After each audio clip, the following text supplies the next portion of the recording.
tey jii caatam am ñaar fukki at ak juróom amu fi daraja amu fi xam-xam amu fi ko wooteetul yónneewul li janteetul nemmeekootul bëgg na ñibbi wante ñëg moo tax mu daal di lang bëggul ku ko yedd Sénégal la du nooyu lu waay wax mu lang way wàllu leen ko way wàllu leen ko Yusufu boo yi la koy room fi lay fanaan ci buntu baal yi la koy room mu yalwaan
Merci beaucoup Khippy lii lañu nag suñu ndaanaan tey ay fait de l'afro musique di defit reggae dancehall kizomba donc ci registre yëpp daal foo ko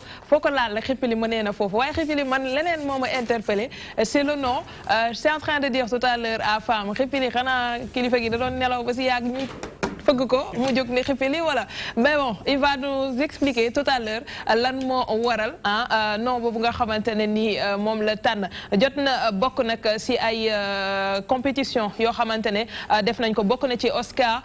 bi am ca Diourbel mu gagné woon ko ca théâtre de Verdure en 1998 am na yeneen i plateau yoo xamante bokk na ci fu mel ni RTS ak yeneen yu mu jot a def demit ci bitim réew ca Berlin donc bëri na li nga xamante ne jot na ko def ci scène musicale bi du ñàkk ci kanam ñu ñëw découvrir beneen daanaan ba tey ci biir paysage li nga xamante ne moo di musique rek bu Sénégal loolu la ñuy wax di ci profito nag di nuyu ñi ñuy seetaan yépp di rafetlu encore une fois le choix que vous portez sur cette émission ñu àndaat ba 19h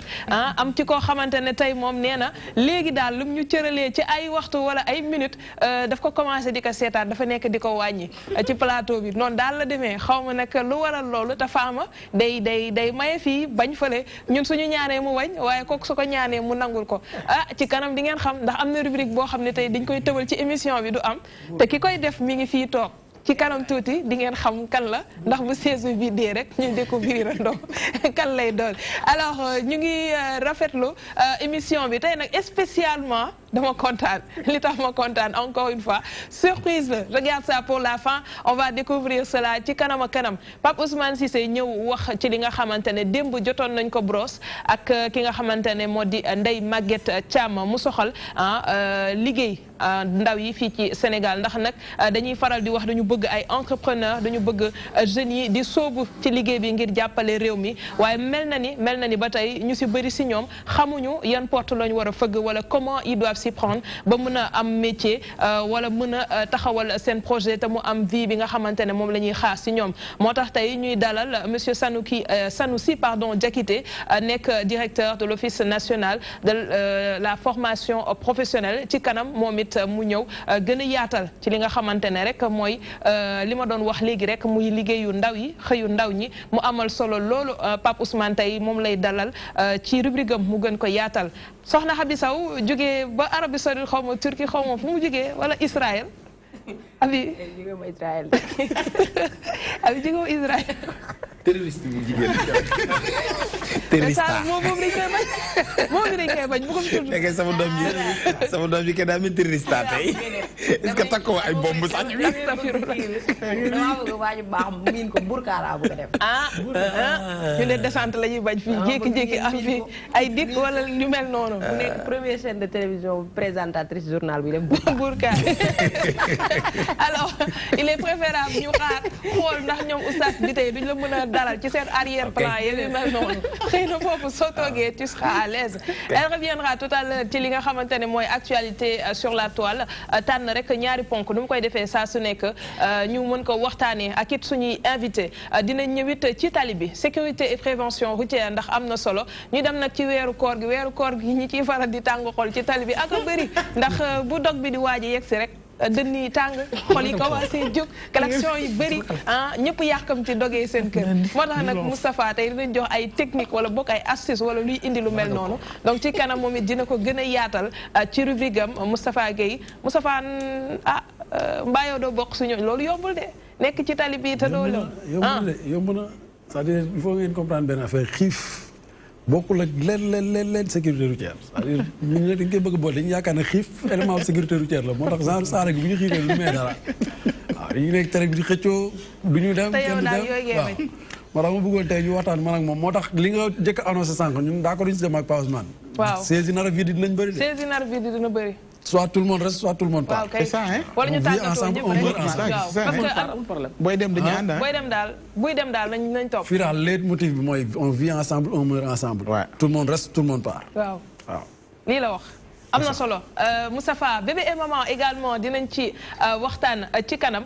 ci li nga xamante ne rek moom la Fatima Bokoum di def waaye tey comme nekk fi jébbal nañu lengay pour ñu wëyal li nga xamante ne nii rendez-vous la chaque mardi ngeen mën ci jot tey nag ñuy dalal Pape Maïssa Gueye nekk artiste entrepreneur culturel indi nag bande dessinée boo xam ne rek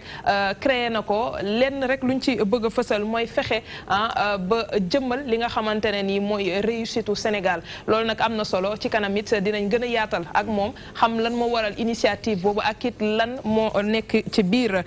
dinañ ñëwit ci événement boo xamante ne ni ci kanam lay doon ak Khalifa Meng association des anciens de l'école de foot boo xamante ne li ñuy bëgg rek mooy sargal coach Sarr xam naa ci kanam moom it dina ñëw teew fi bu Père Sarr la jógee ba dem kooku ñoo remplacé ñu siège bu vide bi ndax Père Sarr la den day dem te ñun sañu ñoo dem xam naa monsieur Diakité lañ ciy seet ndax Père Sarr am na nu mu doon demee bu doon ñun rek lañ fi bàyyi dañuy baab kii mi xipiri waaw ne ko xipiri may ñu rek nga def benn son ñu jeexalaale noonu rek dem mais monsieur Diakité lañ ciy seet waaye kon Père Sarr boo génnee ñu génn dama ni démo loolu xam nga démo bi rek dama ci jaax waaw xam nga mbir yi dafa léegi xam nga kii nax naa ak yow xam nga wax naa ak yow ci moralisation wane sunu papa nga ak yooyu léegi comme moral nañ déggoo léegi démo bàyyi naa man bàyyi woo xanaa foofu gën a dégg léegi bàyyi na da ngay toog force liggéey force dañ lay téye xaaral mën naa en tout cas su may dem léegi avis du jour bi yow nan nga ko nar a taylee pour tey sama participation yëpp avis du jour non rubrique bi dafa am fu ñu ko teg ci émission aram am na lu ma la wax hors antenne mën naa ko wax fii de yow de xam nga ni man boo ma nee dañ dem ngénte la mën la dëj ba ay dama ni la fa ma jëm mooy safal soos ba ca kër ga soos ba laa bëgg mu saf fii safalunu suukar yi duma fi toog damay wut mu safal kër ga man nag du may dem du ma ne bu benn gone toog waaye ku ñëw dem alors loolu kenn mënu ci dara damay dem tooguma ok jàpp ni bay abi sigir abi sigir génnal ci saawu Père Sala ngay topp di réew non abi man yëpp waxoon nañ ma ko sax xam lu ngeen wax man leen ma nekkoon naa newoon nañu di nga nekk benn télé boo xam ni xale yëpp dañ lay gaar waale gannaaw kon ñoo day xoolaat seen bopp xoolaat lañ seen bopp rek xaw ma télé bii la xaw ma beneen télé buy ñëw la mais en tout cas fii dañu njëkk gaar waale moom Père Sala xanaa yaa ngi négocier yow foo dem dañuy ànd ak yow toog buñ tàmbalee waaye léegi juratuma leen Pape Ousmane loolu dafay metti fa mu dem ca buntu ba la ñuy dem di klaxonné di ko gaar waale mun a la ñuy def dañuy dem yor seen groupe toog wax ci tontu la lu ma ngeen dugg ci ñu def waaw lu ñu wax dugg alors ñu ñëw si Xipili parce que Xipili balaa may ñëw si son bi déjà tur bi bon salaamaaleykum maa ngi nuyu ñëpp di nuyu ñi ma fekk ci plateau bi yëpp di nuyu suñu père yu baax yi nga xam ne yàgg nañ leen seetaan bon ñi ñuy bégal xanaa li nga wax nii dina tax yaramam daw di leen nuyu aussi si yow mi présenté émission bi bon di nuyu ñuy seetaan ñëpp téléspectateur ñëpp bon Xipili nom bi boo ko déggee c'est typiquement sénégalais xippi yàlla moo xippi nga indi L bi ak lii bi mu indi une précision ci lii maanaam lii xippi sa bët ci lii je suis un artiste donc damay lancer ay message donc soxla naa lool bon lu ma wax gars yi di ko déglu aussi tamit c'est ça loolu moo indi noo Xipili bi alors dañu gis ne Xipili avant muy ñëw yaa ngi woon si benn groupe de rap waaw lu waral nga génn registre boobu daal di taxawal Xipili nekk ci beneen level bon maa ngi woon ci benn groupe rap boobu yàgg na xam nga comme ni ñu koy waxee rek suñuy jamono ay danse lañ commencé woon dugg ci rap bi xam nga àdduna moom lépp loo gis rek cursus la ngay def nii di évoluer nag mais ça ne veut pas dire que ne li nga bàyyi nekk ci leneen ça ne veut pas dire que li nga nekk moo gën li nga bàyyi mais nit tamit da ngay am ay vision am ay nooy doxalee sa àdduna di xool nag ngay tracer sa àdduna pour xool noo ciy génne bon Xipili bi ma ngi commencé groupe boobu benn groupe la woon maa ngi ko groupe rap maa ngi ko créé ak benn gars bu naan Kulu Daaru Salaam maa ngi ko nuyu de passage bon ñu génne benn album yàgg na 2002 après moom ci la voyagé après dem Italie bon ma nekk fi kon ne carré solo ba yàlla def ma xamante beneen gars bu ñu naan Solt dëkkoon Kaolack créé benn groupe bu ñu naan dox Daje Squad léegi suñu ànd mën a ñoom parce que yàgg nañ def ay son mu am benn complicité sama diggante ñoom ñu dem ba créé benn groupe muy seen baat ba léegi ci groupe boobu laay évolué muy seen baat donc mais jàmm ji daa existé tul jàmm ji existé tul léegi nag ci laa continué tamit créé di def tamit en même temps sama créé solo parce que nga nekk ci groupe des fois donc di nga bëgg a exprimer en tant que artiste xam nga pour tegu ci benn yoon boo xamante ni bon di nga bëgg a tegu ci benn yoon xam nga pour ma ne waaye silencieux ko waxoon naa la de balaa mu lay woowaat gars yi lay woo en direct jëlal nga defal ko silencieux balaa mu sonné waat te mu ne waa ji bon maa ngi jégalu sama gars yi xam naa émission bi la ñuy xool ñu lay woo ne leen live la kenn arrêté ko waaw xaaral xam ni daal nanu xippi rek non Xipili toj na fi Pape Ousmane sànq gis naa la naan ndeysaan ci ginnaaw waaw bu mu nekkee sur scène oui en fait benn thématique bi mu abordé dañ ko fi waxtaanee mooy taalibe yi nekk ci mbedd mi mais loolu li ma ci wax du ma ñëw ci ay programme mu retrait ak nangam li ma ci wax mooy am na responsabilité boo xam ne parce que génération 25 ans la ñun jamono ji ñooy nekk papa yi ñooy nekk yaay yi nañ fexe li ñu bañ ëllëg mu am mooy xale yi nekk ci mbedd bi ñu njëkkee ko ci ñun parce que xale yi xëy ñu rek nekk ci mbedd bi ci kër la ñu bàyyee ko ay doomu aadama ñoo leen jur donc nañ gàttandu phénomène boobu pour que ñu bokk ci ñi nga xam te ne au moins loolu dootul amati moo tax sànq bi mu ci woyee ma ni thématique la boo xamante ne fekk si message boobu wax bon bay kon ci kii am na solo après damay fiy dellu si li mu wax muy bon ab bi ma créé groupe bi ak seen baat léegi ma def sama affaire yoo xam parallèle à côté parce que artiste des fois da ngay soxla nga exprimer am lu nekk ci yow loo xam te yow rek yaa koy mën a génne xam nga groupe des fois da ngay limité wu parce que ku nekk day apporter ay idéem mais dina am lu nekk ci yow carrément luy nelaw yoo xamante yow rek yaa ko mën a exploiter. Il a créé album solo bii may liggéey ni pareegut xam naa war na génn peut-être d'ici l'année prochaine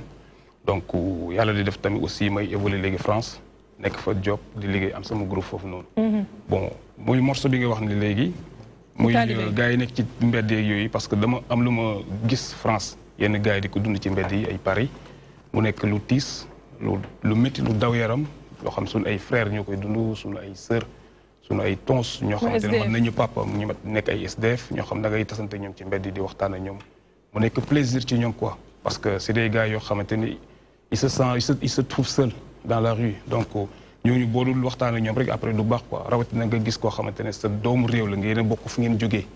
day rafet ñuy toog di waxtaan di setante xalaat bon mu nekk gars yoo xamante ne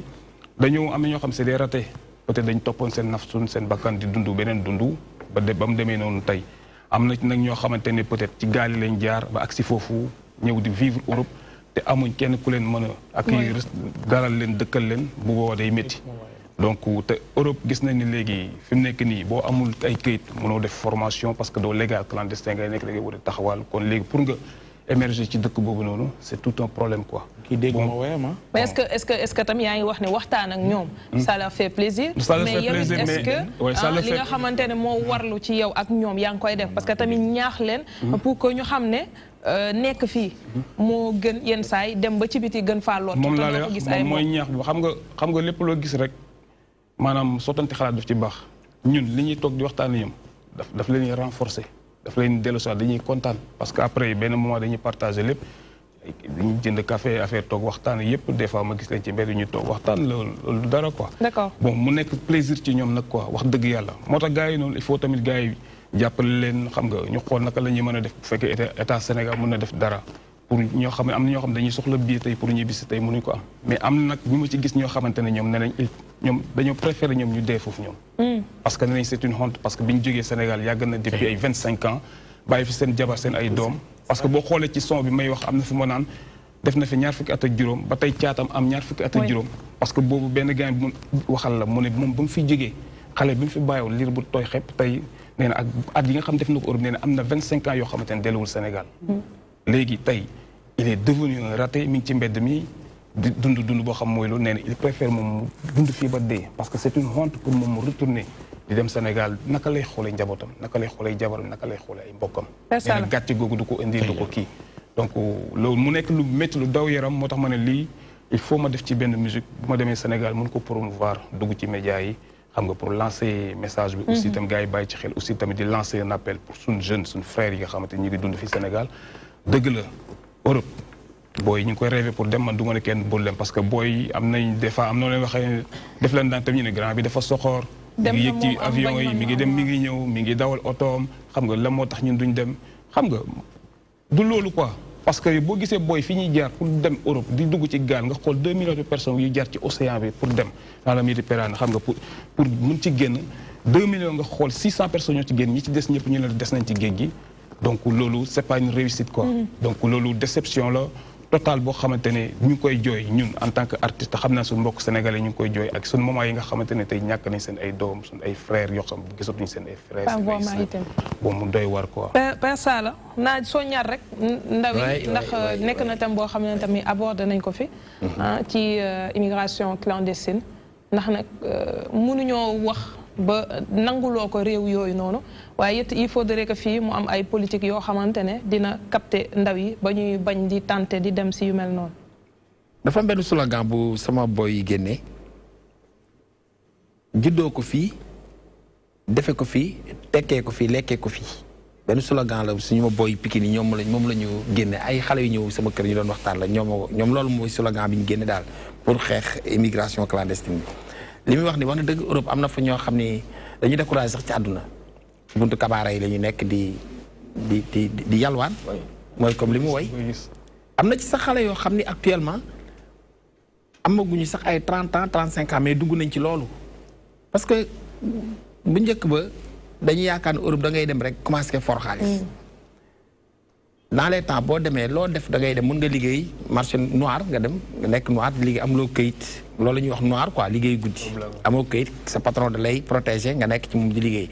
mais léegi le étranger ba daan def citoyen dëkk ba da koy def crise mondiale la àdduna bi ci boppam balaa ngaa laax jaay da ngay laax lekk européens ñoo ñu ëpp ay problème fuuf balaa nga jël doomu jaam nga jël sa doomu réew moo waral li am mais damay d'accord ci li mu wax mais waykat bi dafa ni jom mooy tukki waaye fulla mooy ñibbisi parce que man de su ma damay ñaan yàlla bu ma dee àll yàlla naa deewe sama dëkk sama tomb sax samay famille di xam ne diw fii leen ko suul waaye amuma rek damay dee foofu am na ñu ko fay def am na ñoo xam ñoom dañoo préféré dee foofu parce que li mu wax c'est une honte pour ñu dellu siwaat seen njaboot nu ñu xam ne ñu xele ki gàcce la ci ñoom mais gàcce gu gàtt moo gën gàcce gu gudd nga dem naax saay dee ci àll bi xamoo ndax dañ la décapité xamoo ndax dañ la taal xamoo ndax duñ la def loolu balaa caag nga ñëw dee fi nga xam mooy sa njaboot ñu suul la sax ñun di fii lañ ko suul je crois moom moo gën donc ñi immigré ji nañu xam ne rek yàlla mooy joxe et puis destin la tukki nattu la déggu ndaw la rek man ma njëkkee tukki toog naa ci benn ruq boo xam ne wallaahi alazim jooy fa jooy yoo xam ne dama ni man lan laa doon wut fii 8 mois yoo xam ni du ma bëgg dara ci dëkk ba mais tant que dema woon nag ba découvrir doo xam mais boo demee nag boo découvrir da ngay ñibbisi balaa ngaa def yenn at yi parce que loolu mooy tukki mais boo nee bàmmeel bu sori wala dee wala am te yàlla mooy joxe aussi loolu daal du demee sa woy bi kii na trop quoi macha allah. am na solo ci li nga xamante ne ni soulevé na ko comme thématique. mais ça la ànd nañ ci li nga wax dafa am beneen aspect boo xam ne mi ngi koy wax sànq te jar naa bàyyi xel. mooy ni kii dem it te xalaat gàcce bu fekkee da nga nekk ci kër goo xamante ne xëy na sonal nañ la teg la benn pression bi ba nga génn. am na nu muy demee boo ñëwul indaale dara. di nga ne bu ma demee it. du ma fa nekk si jàmm donc quelque part aussi kër yi ak famille yi war nañu nekk soutien ci ñi nga xamante ne nii ñooy nekk foofu pour surtout faciliter leen li ñuy def ndax comme ñiy liggéey fii rek da ngay liggéey mais su dee da nga jàpp ne yow boo demee kéenee moo war a yor sama kër moo war a def lépp da nga koy yokk ay charge ndax foofu la gën a méttee fii nii lu nit yi yaakaar du loolu moo am réellement non dëgg mais c'est nga famille des fois tamit il faut tamit ñuy comprendre te xam ne am yàlla moo ko yor ñàkk yàlla moo ko yor xam nga nit ki bu amul suñu borom moo teg loolu noonu ci moom mais fii des fois famille des fois dañuy marginaliser yéen nit ba nga xamante ne dañuy fépp tey def naka sudul noonu te xam nga mooy li naan ñàkk day indi bépp xeetu vice ci loolu lay tàmbalee peut-être ñoom amaana peut-être sax ñoom ci jom moo leen pour ñu jéem a jaar ci géej gi pour dem pour jéem a tekki quoi xam nga mais c'est pas évident mais daal en plus c'est pas une solution xam nga di jaar tamit ci géej gi man li may digal ndaw ñi moom mooy ku ci bëgg visa nga jéem a jaar ci voie bu légal bu normal boo ko amee nga dem bu la suñu borom tijjalee say wërsëg nga lekk ko fa te aussi ngay bañ di jógee gëj sa réew di ñëw sa réew di nemmeeku njaboot gi. jërëjëf xippil yi dinañ ñëwaat si moom si kanam ci ñaareelu pàcc bi ñu jàll ci actualité bi ak Habi Sow.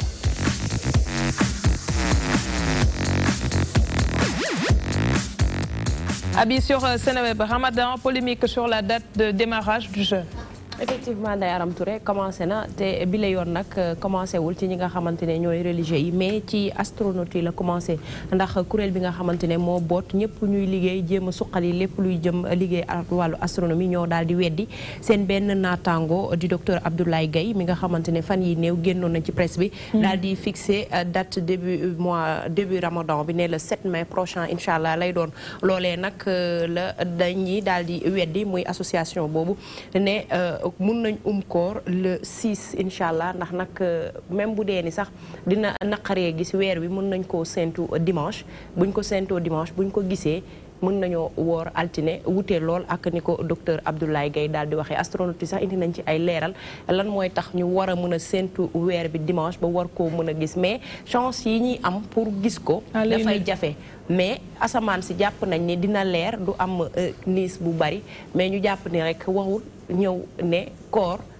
le 7 lay doon sans pour autant que ñu teg ay explication wala date fixe nii la ndax à chaque fois bu ñuy woor day am premier jour bu ñuy séntu am deuxième ak dernier jour bu ñuy séntu Ndeye Arame Touré. Monsieur Diakité.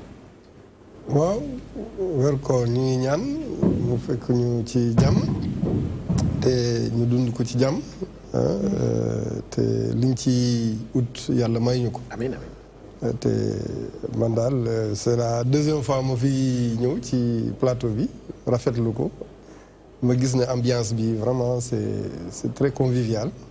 ñu di leen ci ñaax nag. ci voilà ngeen continuer ci loolu. yaa ngi xalaat koor gi. waaw maa ngi koy xalaat yow moom lu ñu ko gën a pousse rek mu gën laa neex. waaw xam nga lu ci mënti am maatane saala ndax sànq rek mu ngi naan. Pape nag bàyyi métti ci man. per saala sànq bi mu toogee loolu laa doon ree mu ngi naan koor dafa métti ci man. man bi nga ko tuddee rek dama tiit. père. man boo ko kenn tuddee man maa ngi ñëw xaaral mais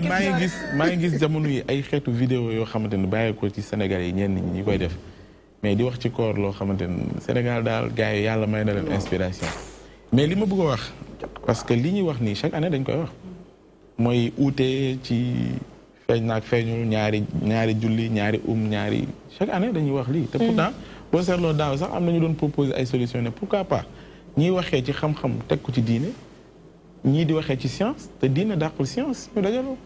am benn formule loolu xaaru sax état di ko organiser am nañ commission boo xamante ne moom mooy gérer loolu mais commission boo fàttale ko ci ŋàññ yu bëri yi ñoom ñëpp demoon nañu ba ni waaw dem na à un moment donné boo xam sax nit ñi sax ci wàllu légitimité am sax ñu ngi ko doon laam-laame ba ñu dem bañ sax est-ce que duñu gën a yaatal commission bi ñu fexe bu ñi ciy dugg doon ñoo xamante ne comme astronautes yi parce que quand même ci li ñu sukkandiku ci calcul la ci lu ñu jàng loo xamante ne dina dàq ko maintenant bu ñu concilier les deux je pense que war nañu mën a arriver ci dëkku jullit la ñoo xam ne dañoo bokk benn xibla ñoo bokk benn jumukaay donc loolu warul poser problème et je pense que ñii def liggéey bu ni mel ñoom it quoi qu'on puisse dire lépp lu ñu mën a sukkandiku xam nañu Sénégal bi ñu nekk dëkku diina la mooy suñu référence ñu woo leen ci liggéey boobu yaakaar man lu ñu bañ la mais pour moi Sénégal waroon mën a dépasser. mais pas weer bi mel ni feeñagum nag. waaw feeñagul nag mais ñu ngi koy feeñal ci écran yi nii mais na nga xam ne yi feeñ ci écran bi ak bi ñuy séntu ñëw parce que dimanche lañu wax man xamoon naa ni pays mooy def lii waaye na la wóor ni gi xam naa li nga bëgg pays. alors monsieur Guèye ñu ñëw si moom man la seule chose qui m'interpelle mooy ne bu ñuy ne carême dañuy xam yëpp communauté catholique bi dañuy commencer jour tel dinañ pare mais ñun moom ñoo fi gën a bëri si xayma mais ci coow tamit balaa ñoo commencé woor c'est tout le temps le même tintamarre nañu déglu fii nañu def lii comment se fait-il que mënuñu am cohésion boobu am déggoo boobu comme ni ko communauté catholique bi di defee bu ko defee ñu commencé ndoo pare ko jàll ci leneen. merci d'abord maa ngi remercier di nuyu ñi toog ci plateau bi pour dire que ni xam nga li tënk peut-être communauté chrétienne bi ñun tënkuñu dañoo xaw a wuute tuuti parce que ñun dañoo tënku di séntu weer ci foo xamante ni dëkk bi mooy njëkk lëndëm dëkk bee fii moo gën a leer fii asamaan si mën naa changer ak yeneen donc dafa xaw a difficile tuuti Sénégal nag dama gis yeneen dëkk yi boo xoolee dans la sous-région amuñu problème boobu parce que état bi mooy décréter ni jour bi mooy jour korité wala mooy jour tabaski wala ci la ñuy wooree Sénégal nag état bi du décréter loolu loolu mooy différence bi mais tey bu doon état rek la ñuy déglu comme ni mu amee boo demee Burkina Faso ak yeneen dëkk kon du ñu am benn problème boo demee fu mel ni Turquie loolu la ñuy def problème dañuy génn bés bii la ñëpp nekk ci bu ñu paree jàll si leneen waaw ñun suñu kii daal mooy bu doon état mooy décréter loolu te ni diine ki demee fii tamit ak tarixa yi développé fii du yomb état tamit bëgg a dugg ci mbir moomu c'est un peu complexe nag mais dañuy dem ak affaire bi noonu comme du yomb Moustapha kañ ngay woo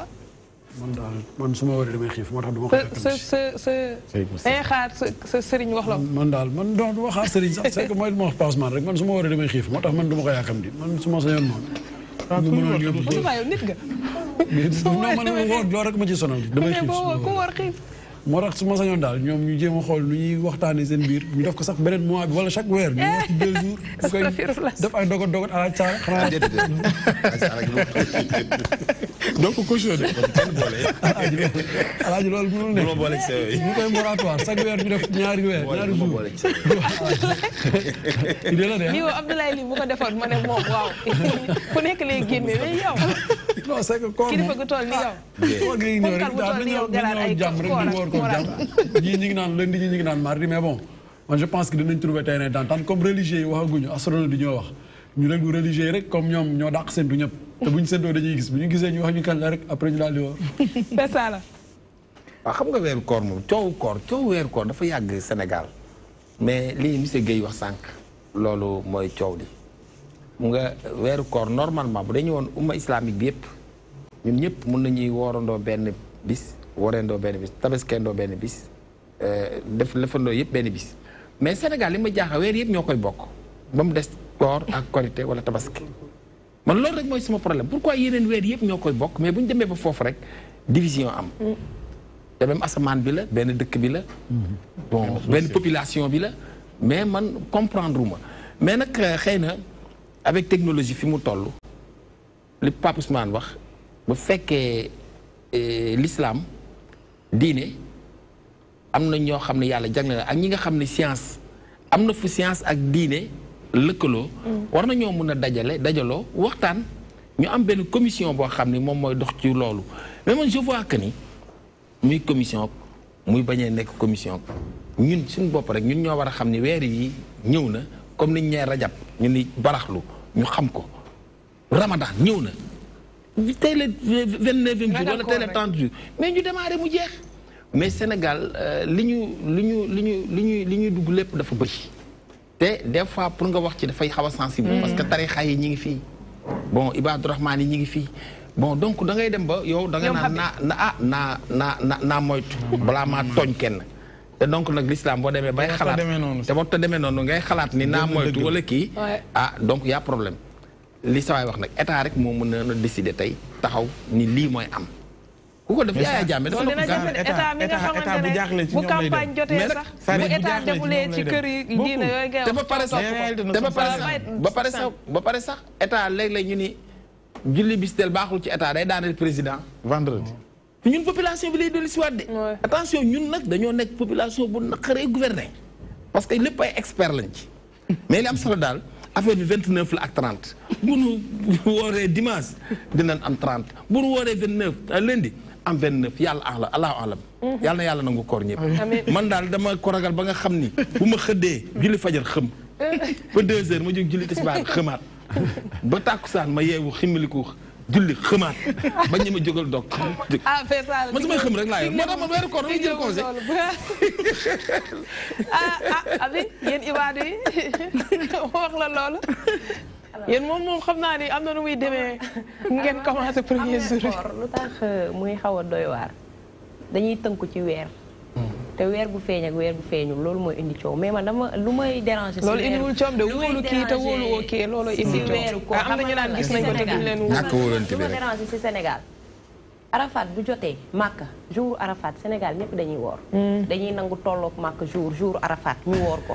bu Màkka wooree ñu ne Màkka mooy woor ñun fuñ ko teg Màkka rawante wuñu 24 heures déedéet 3 heures de temps aspect boobu dafa ma yàgg a jaaxal comment ça se fait benn dëkk rawante woo leen 24 heures yow nga ni moo lay njëkk a woor yow si lendemain bi ba nga woor man bëgg naa xam fan lañ teg loolu xaw ma aada la xaw ma lan la doon daal ba pare Burkina bi nekk suñu wet wala Guinée wala Mali day woor ñun Sénégal ñu ne gisaguñu weer duñu woor te ñeen a bokk benn heure ba tey man loolu aspect boobu mënuma comprendre mais dañuy saluer dem si yàlla si Serigne Sidi Mokhtar Mbacké ba mu fi nekkee ak maam Abdou Aziz Sy Junior defoon nañ ba de telle sorte que ni ñaari korité ñaari tabas gëjoon nañ ko fee gis genre waxtaan yooyu genre booloo yooyu sëñ Abdou da doon dem di nemmeeku Serigne Sidi Mokhtar Mbacké ba mu toogee rek la coow loolu nga ko gëjoon di xam nga tellement que kóolute dafay amati diggante yooyu lañ soxla yooyu mooy dalal xel parce que ñooñu ñooy suñu ay kilifa ñoom la ñuy topp ñoom la ñuy déglu ñoom la ñuy roy kon bu fusion amee ci lu ci mel ni ay weeru koor te xam nga ni dem ba yow doon nga kilifa am dayoo bu toll ni suñ nee nañu woor buñ nee buñu woor kenn du woor kon booloo doon benn dafay jot dajale ñëpp loolu mooy jàmmi réew mi loolu mooy jàmmi ñëpp mais benn weer moo am si àdduna mooy feeñ Màkka mooy feeñ Sénégal man ba tey bu ma nit mënee expliquer lu tax rek Màkka di woor ñun ñu taxawaay Arafat suñu paree bu Arafat ñëwee ñu bokk man loolu bu ma amee ku ma ko expliquer rek man ma jël merci beaucoup Habi Sow ñu jàll ci Pape Ousmane ak invité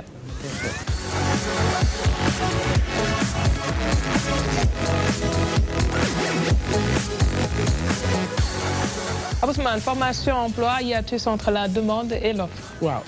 ndax ci wàllu formation professionnelle boobu noonu mënees nañoo former ñi yëngatu ci wàllu séntu weer pour que au moins ñu am ci xam-xam ndax seen yëngatu yooyu egg na foofu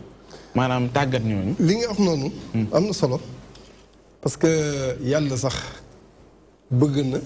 nit ki di ut xam-xam. te ci xam-xam ngay comprendre lu nekk. affaire weer loolu aussi buñ ko tegoo ci xam-xam dafay leer gis nga mooy doon wax ne li tax suñu diggante ak mbàkk nekk décalage 3 heures te duñu bokk benn fan ci ay weer parce que weer bi nu muy doxee ak jant bi nu muy doxee bokkuñu la terre tourne sur elle-même autour du soleil et la lune aussi moom aussi dafay wër te li ñuy wëree bokkul donc mën nga nekk fenn te astronomie yi mën nañ ko expliquer mën nga nekk ci bërëb weer feeñal parce que naaj mooy tax ba ñu gis weer lii ombre terre bi mooy tax ba weer bi di duñ ko gis mais bu génnee rek ñu gis weer. donc loolu déggee mooy dañuy déglu borom xam-xam yi ci loolu. voilà nañuy déglu borom xam-xam te xam-xam dañ koy uti. mais ñi ñu ko gën a yaakaare mooy nit diine yi te ñoom it ci xam-xam lañ koy teg. waaw mais nit diine ci wàllu yooyu. diine aussi ci xam-xam la. waaw kuñ ci war a gën a déglu bàyyi xel. non borom xam-xam. borom xam-xam amul couleur. amul couleur doon astronome te xam-xam mu ngi ci diine. fa la lépp soqee ko. Pape léegi bàyyi weer bi nag ka dem ci waaw ñu bàyyi weer bi parce que xam naa bu ñu koy wax léegi aram yaakaar ne suba mu feeñ mu woor mais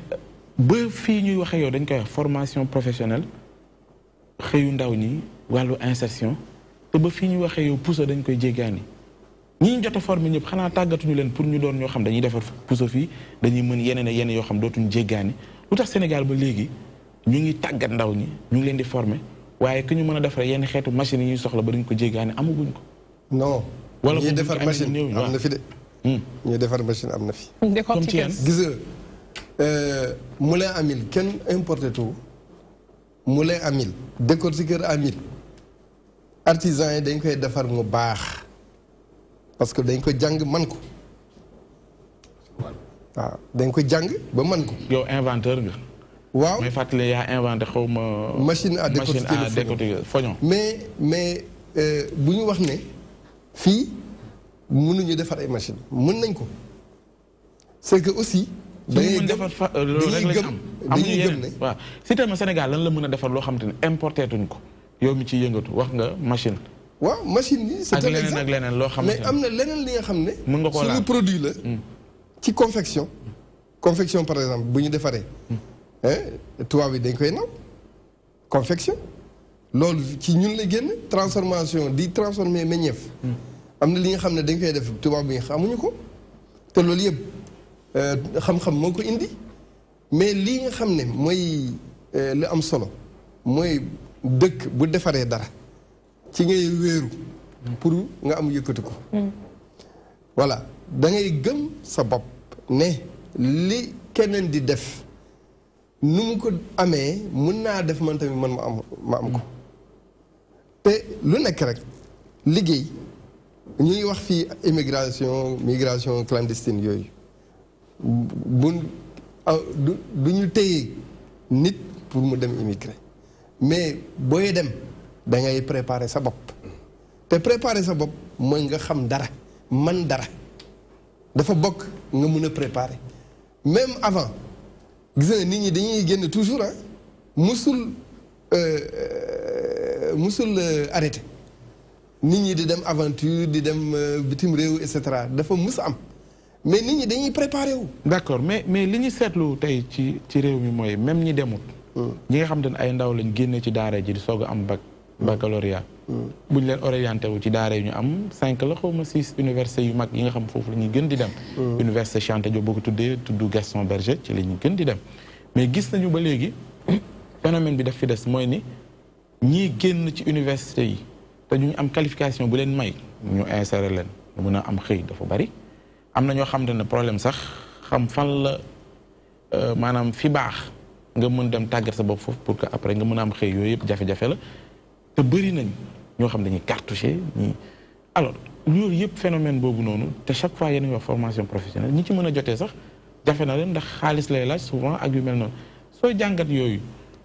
fan la ñu toll ñun Sénégal tey ci côté boobu jëm ci tàggat ndaw ñi. ci fexe ëllëg ñu mënal seen bopp mënal seen réew. tàggat amugul doole bu mu waroon a am. ba léegi tàggat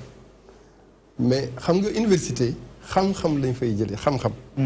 mais dañuy xam mais man liggéey mooy formation professionnelle mun nga am xam-xam te mënoo liggéey te man liggéey bi il faut que nit ñi jaar ci parce que ku nekk da nga bëgg a tekki mais da ngay liggéey pour tekki liggéey lañ wax. balaa nga wax liggéey da nga koy man te man boobu am na fi ñu koy jaarale donc amul dafa cher ak cherul li nga xam ne am na ci réew mi pour préparer nit ki mu mën liggéey bari na fi. ministère formation professionnelle ak centre yi ñu fay tabax même am na ay programmes yoo xam ne am na fii actuellement programme tekki fi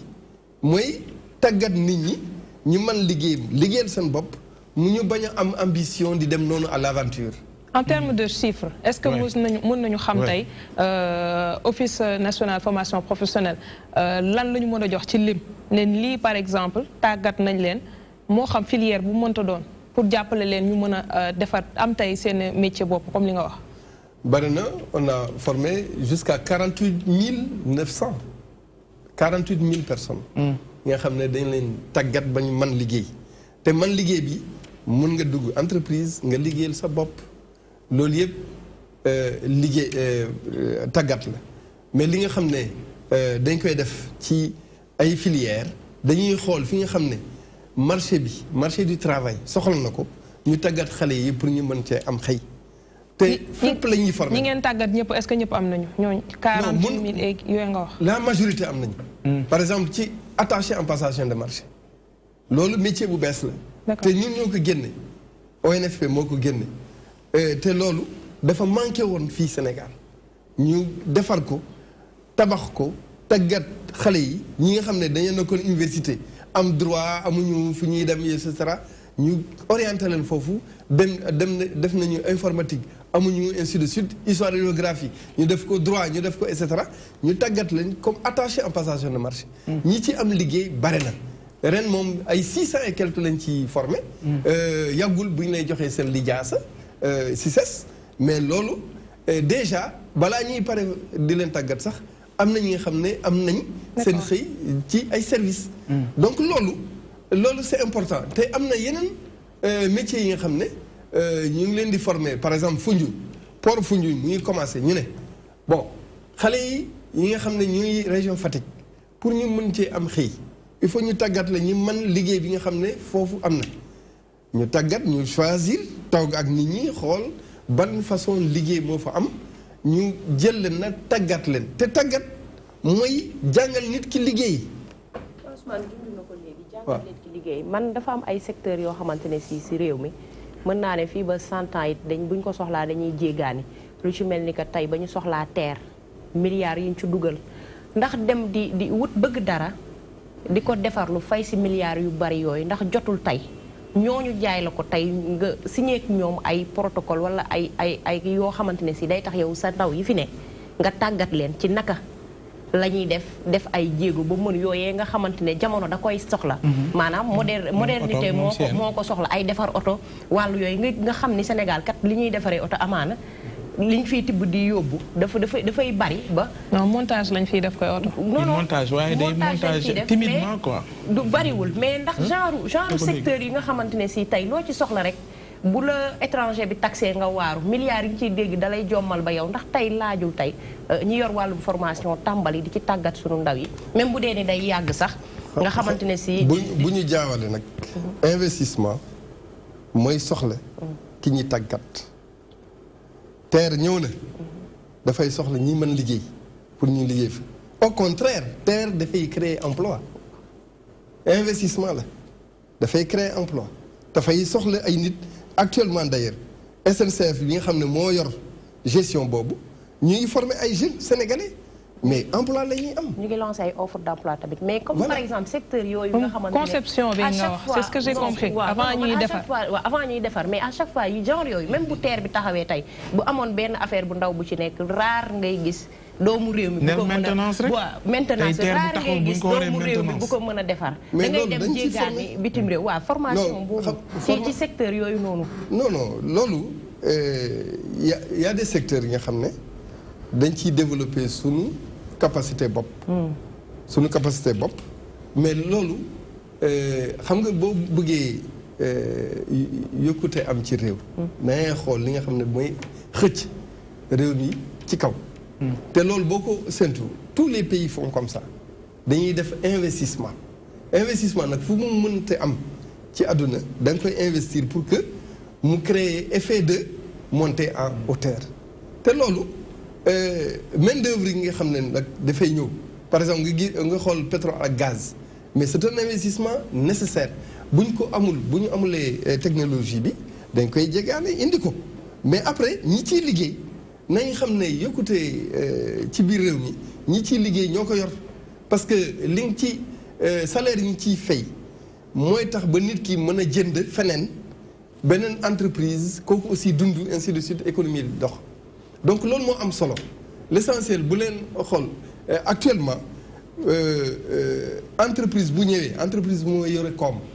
entreprise bu ñëwee taxaw il faut mu fekk fii ay ndaw yi nga xam ne mën nañ liggéey bu muy def ci génie civil ci chimie ci agriculture agrobusiness et cetera ñu nañ ko mën rek gis nga métier mooy ki nga xam ni dafa jàng lii xam ko mën ko kooku lañ ñaan lan nga man léegi la ma tooñ boo demee Amérique dañ ñaan lan nga man nga ni lii laa mën ouvrier la menuiserie laay def wala maçon la wala mécanicien loolu métier la muy li nga mën jàng xam moo ko tax a jóg mais mën ngaa xam te doo am métier mais xam-xam boobu nga am nag mun na accompagner métier c'est ça moo tax ba nga kii sax mooy xam-xam bi mooy accompagner métier bi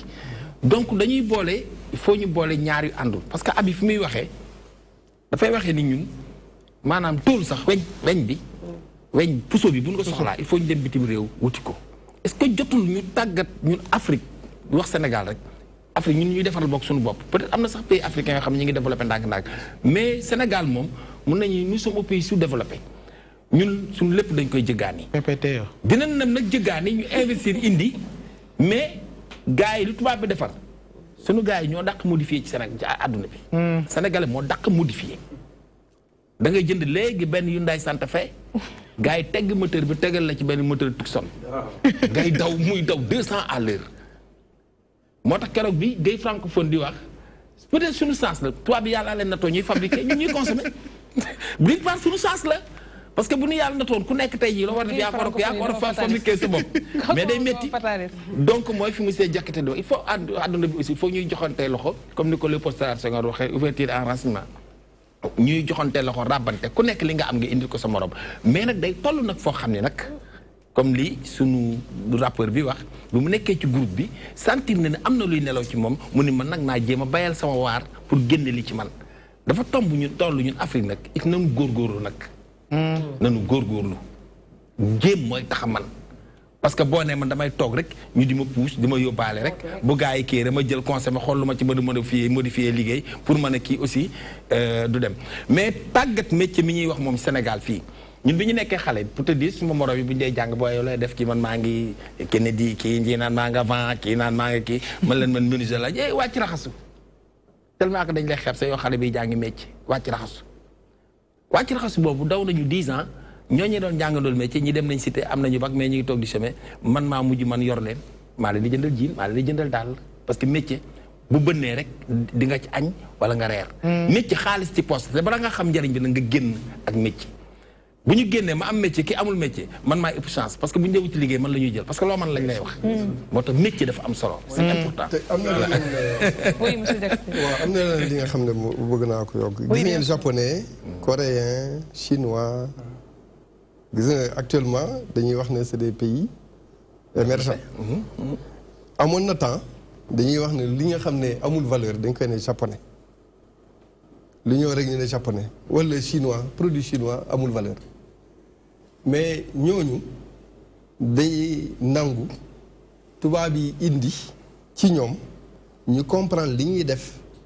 soog a mën a def raw tubaab yi donc loolu aussi dina am ci réew gis nga am na ay technologie bu ñëwee dañ koy comprendre grand bi wax na ko léegi je pense que c'est important transfert technologie buñ ko bañ parce que xam-xam fépp la du ñuy wax ne ñun rek gis nga weñ bi ngay wax noonu Afrique moo ko jëkk xam Europe parce que boo demee Falémé nii nit ñi dañuy togg weñ au 11e siècle déjà dañ koy togg xam nañ ko mais tubaab yi dañoo bu ñu defee colonisation dañoo bañoon sax artisans yi di defar ñu kii ñu mën a jaay gis nga dañ leen di génne ay sart yi nga xam ne bu leen interdire leen pour ñu defar loolu ça a un peu bloqué la créativité mais après léegi loolu jeex na les gens se sont libérés mais nit ñi nañuy gëm suñu bopp aussi mais mën am na solo mais professionnalisation bi moo tax ñuy gën a wax parce que soo mënee tamit te xëy na tey yaa ngi yóotu marché boo xamante ne dafa laaj nga proposer ay produits de qualité soo amul formation boo xamante ne professionnel bi war boo proposer tamit day lamb ci marché bi. loolu am na solo loolu c'est vrai looloo tax ñu ne revenu li ko yor mooy defar mu baax. defar mu baax mooy xam man mooy tax ba nga defar mu baax. léegi nag tàggat mooy tax ba nga man loolu boo ko mënee rek tu es sauvé. mais est-ce que tey suñu pétrole bi pétrole bi ñuy wax gaz bi brut bi mi ngi fi. est-ce que day ñëw rek tànk rek di joxe. il faut nga jàng nan lañ koy defee mooy jàng bi il faut nga jàng ko xam ko mën ko. léegi nag mën ko exploiter mais il est temps nag suñu doomi réew mi tamit aussi ñoom it. ñu jéem a gëstu ji loolu te buñ ko gisee ci suñu gouvernement yi ñàkk ñoom it ak sama ñoom papaayam yow pétrole bi génn rek nga ne léegi na xale yëpp ci kër gi jàng pétrole ak Moustapha. voilà donc man su ma gisee formation emploi tey jii lii gën a génne ay individu formé mooy université te li ñuy formé lu si ëpp mooy ay débatteurs ak ay politiciens lu si ëpp li université di génne ay nit la ñoo xamante ne bu ñu toogee ci débat bu ñu làkkee français rek nga kontaan wala ñoo xamante ne ñooy feesali parti politique yi bu dee les instituts privés ils forment des banquiers banque finance assurance gestion yooyu lañ leen di jàngal marketing comme li Pape di bañ ñoom ñëpp loolu lañ leen di jàngal alors que ñun on est un pays pauvre te boo xoolee pôle emploi 90% employabilité au Sénégal mi ngi ci industrie yi les agroalimentaires et les industries kon yaakaaroon ne yéen seen orientation xaw na am tuuti échec parce que formation professionnelle ngeen wax kon yéen vous devriez former des techniciens yoo xamante ne ñoom ñoo waroon dem ci entreprise yooyu noonu di liggéey te entreprise yooyu noonu soo fa demee di nga fa fekk ay techniciens qualifiés certes parce que am nañ ay CNQP am nañ ay CFPT am nañ ay G15 mais sur 10 techniciens 5 ñoo ci ay techniciens qualifiés ñeneen ñëpp dañ ñëw ils ont été formés sur le tas alors que l'ONFP existe donc yéen ban politique ngeen mën a teg pour mën a combler ce gap là pour qu'on ait que des techniciens qualifiés pour ñu mën a dépasser cadre comme li kii wax ay usines de montage ak yooyu noonu ñu mën a dépasser cadre boobu noonu bay def fabrication parce que y a des pays africains yoo xamante ni nous avons la même histoire que ñoom on a été colonisés comme ñoom et pire y a des pays yoo xam ne ils ont vécu des guerres nous n'avons jamais connu ça pourquoi yéen mënu leen orienter seen politique de telle sorte que di ngeen former ay sénégalais yoo xamante ne suñu génnee c'est des ingénieurs concepteurs comme yow des inventeurs yoo xamante ne dinañ mën a defar oto dinañ mën a defar bateau dinañ mën a defar train pourquoi pas parce que xam-xam bee ngi fi matière bee ngi fi comme wax ngeen ko ban orientation professionnelle ngeen am pour taxaw ci li nga wax moom loolu dëgg la c'est-à-dire université bu leen jaawalee nee naa bu leen jaawalee jàngum université ak jàngum tàggat pour mën liggéey tout à fait loolu bokkawul ñun ñu ngi former tàggat nit ñi dans tous les métiers boo gis dañuy former nit ñi dans le domaine BTP yi liñ ci formé c'est trop te ku nekk sànq rek la semaine dernière opérateur de laboratoire géotechnique la ñuy formé xale yi nga xam ne dañuy dem ci laboratoire yi xam li ñuy def échantillon ak analyse te entreprise yi ñu soxla ko ñu dañ leen formé. waaw mais xam nga ñooñu ils sont prêts daguma la xam nga ñooñu ils sont prêts à être des fonctionnaires dem ci entreprise. non c'est pas des fonctionnaires. non c'est-à-dire ils sont prêts à être des techniciens yoo xam ne dañuy dem ñu jël leen. mais man cadre bi ma waxee mooy des personnes comme vous est-ce que yéen pare ngeen pour tàggat ay inventeurs ñoo xam ne ils sont prêts à créer on a envie d'avoir des Sénégalais yoo xam ne ils sont prêts à créer. non la création c'est un talent. c'est un talent c'est pas la formation. la formation boo ko defee di nga mën a liggéey c'est-à-dire transformer par le travail vous transformez. Donc vous allez me dire que ceux qui ont créé la voiture, l'avion, les vaccins et tout ça, ils n'ont pas l'intelligence, ils ont juste du talent. Mais non, je ne suis pas d'accord que la création c'est du talent. Non, c'est la même chose. Non, mais je ne suis pas d'accord. tubaab bi dañuy tàggat nit pour bu paree ci loolu ñu koy tàggat noonu mu defar avion. Non. C'est pas une question de talent. On peut avoir du talent, certes, talent bi mën na ci bokk certes, mais pour man xam-xam la. Non, imagination moo tax ba oto am nit ki daf koy xalaat def ko. xam nga BIC ki ko inventé du technicien avocat la woon. D'accord. Gis nga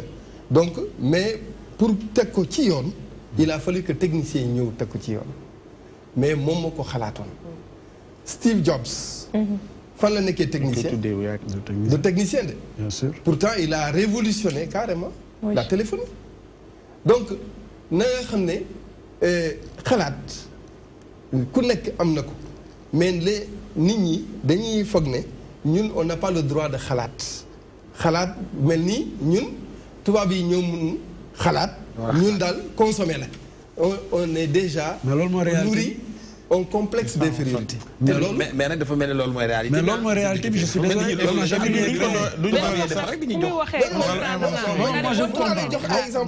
Moi je comprends, c'est-à-dire moi j'ai mal quand je vois comme qui cite l'exemple terre. Nous avons vu le terre. Nous avons vu que tous les techniciens qui gravitent autour du terre, c'est des techniciens étrangers. Peut-être il y a certains Sénégalais. Non, c'est juste un exemple. C'est juste un exemple que j'ai donné. C'est juste un exemple. C'est juste un exemple que j'ai donné. Mais vous n'êtes pas sans savoir que tey jii nii am na yenn problème yoo xam ne duñ ko amee sur le plan technique. Moi je vais parler technique parce que ONFP ne représente peut-être. Je vais parler technique. Tey jii nii am na yenn problème yoo xam ne buñ ko amee au niveau de la technique. On a d'énormes souffrances. Xoolal au niveau de Kër Momar Sarr quand on a un tuyau qui pète, on est obligé de faire appel à des techniciens étrangers pour ñu ñëw. Alors que yéen vous êtes là pour former des techniciens yoo xam ne ils doivent faire face à ces défis-là. Foofu laa ne est-ce que yéen ONFP est-ce que vous n'avez pas échoué quelque part? Non. L'échec, si vous dites qu'on a échoué, c'est qu'on n'est pas en train de former des jeunes correspondants. Échoué bi dafa diis. Non. C'est une question. C'est une question. Échec lan moo gën a échec. Mais xam nga liggéey l'essentiel c'est que yow li ngay tàggat est-ce que ñu ngi am xëy loolu mooy question bi rek voilà. L'efficacité de la formation professionnelle dépend de l'insertion. Faut former nit te mën na ci am xëy donc formation am na njëriñ. Mais il y a l'auto-emploi. Mais il y a l'auto-emploi. L'auto-emploi fait partie des xëy. Un technicien, même s'il n'est pas un technicien, l'auto-emploi, un technicien, même s'il n'est pas recruté en entreprise, il peut s'auto-employer. Parce qu'on parle de la technicité. Je parle de xëy, j'ai pas dit emploi salarié. xëy laa wax. liggéey. Voilà. waaw mais comme naa nag Moustapha même ba ci suñu centrale électrique bi bu amee problème ci wàllu maintenance tubaab bi ñooy ñëw gérer amuñu ñi nga xamante ne ñoom la ñu tàggat pour wàllu mais man feneen laa bëgg ñu ñëw. Non mais transfert de technologie bu leen ko aussi fàtte. Le transfert renforce et puis après on le transforme. yeggaguñu foofu ci centrale yi may wax nii même bu nu amee problème maintenance dañuy jëli. Pape il a répondu à la question. Il faut arrêter aussi. moom fi mu indi mooy terre bi. non waxul terre même loolu. centrale boobu ngay wax it il faut que ñooñu tabax ko pour que ay sénégalais ñu mën leen former ñu dem fekkee ci bi doogay mën a utiliser le savoir-faire. C'est la maîtrise. waaw d'accord la maîtrise de la technologie. ma wax leneen qui donne la force à créer d'autres technologies. D'accord ma wax leneen loo xamante ne dafa yitte sunu nguur gi aussi te daanaka lu ci bëri seen koppar dañ ko dugal mooy wàllu mbay mi agriculture dañu wax ni moom lañ boole ci secteur yi nga xam jàpp nañu ni war na mën yóbbu réew mi feneen mais foofu aussi dañuy gis ni maanaam tàggat bi leen war parce que tey dañu nekk ci monde boo xam te ne ci wàllu agro business yaa ngi koy wax agroalimentaire fa am lu mu laaj mooy ñiy intervenir ci chaîne bi yëpp ñu xam monde bi li mu laaj mais tàggat bi leen war accompagner ba ci li ma bëgg a wax mooy tracteurs yi ñu leen di jox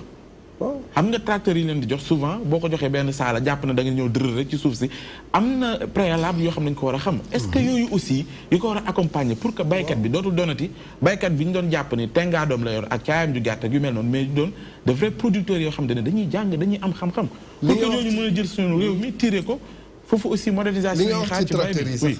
am na solo parce que tracteur SAED def na étude tracteur en général du passer 5 ans durée de vie c'est un investissement important. Très lourd. Donc nit ñi am naa benn partenaire canadien mu ne son tracteur a fait 45 ans ak moom. te mu ngi liggéey ba léegi. li tax ñun suñu tracteur yi du am 5 ans. di am 5 ans après di dee. xam nga lu tax. parce que ki koy dawal amul métier loolu. parce que dawal tracteur aussi métier la. conducteur d'engin agricole. D'accord. Nous, dañoo yëkkati benn programme pour loolu. ONFP dafay former on a un programme de 500 conducteurs d'engins agricoles.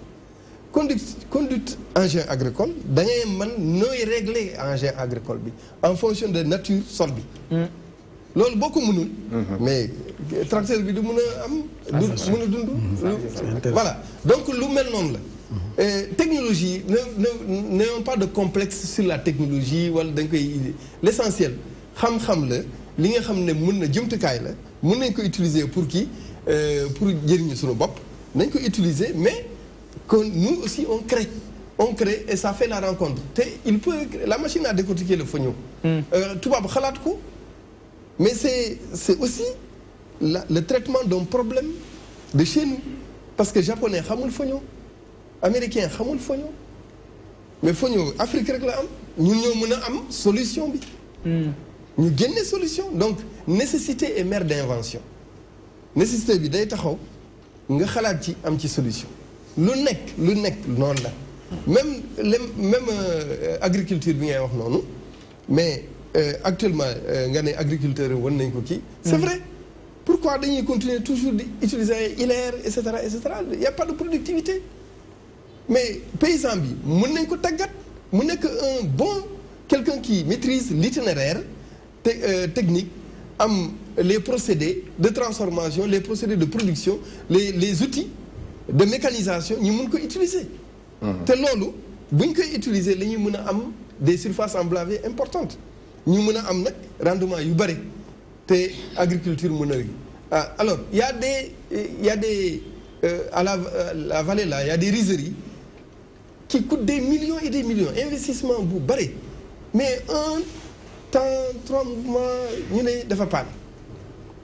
non la maîtrise de la technologie elle est importante te tàggat bi moo koy joxe.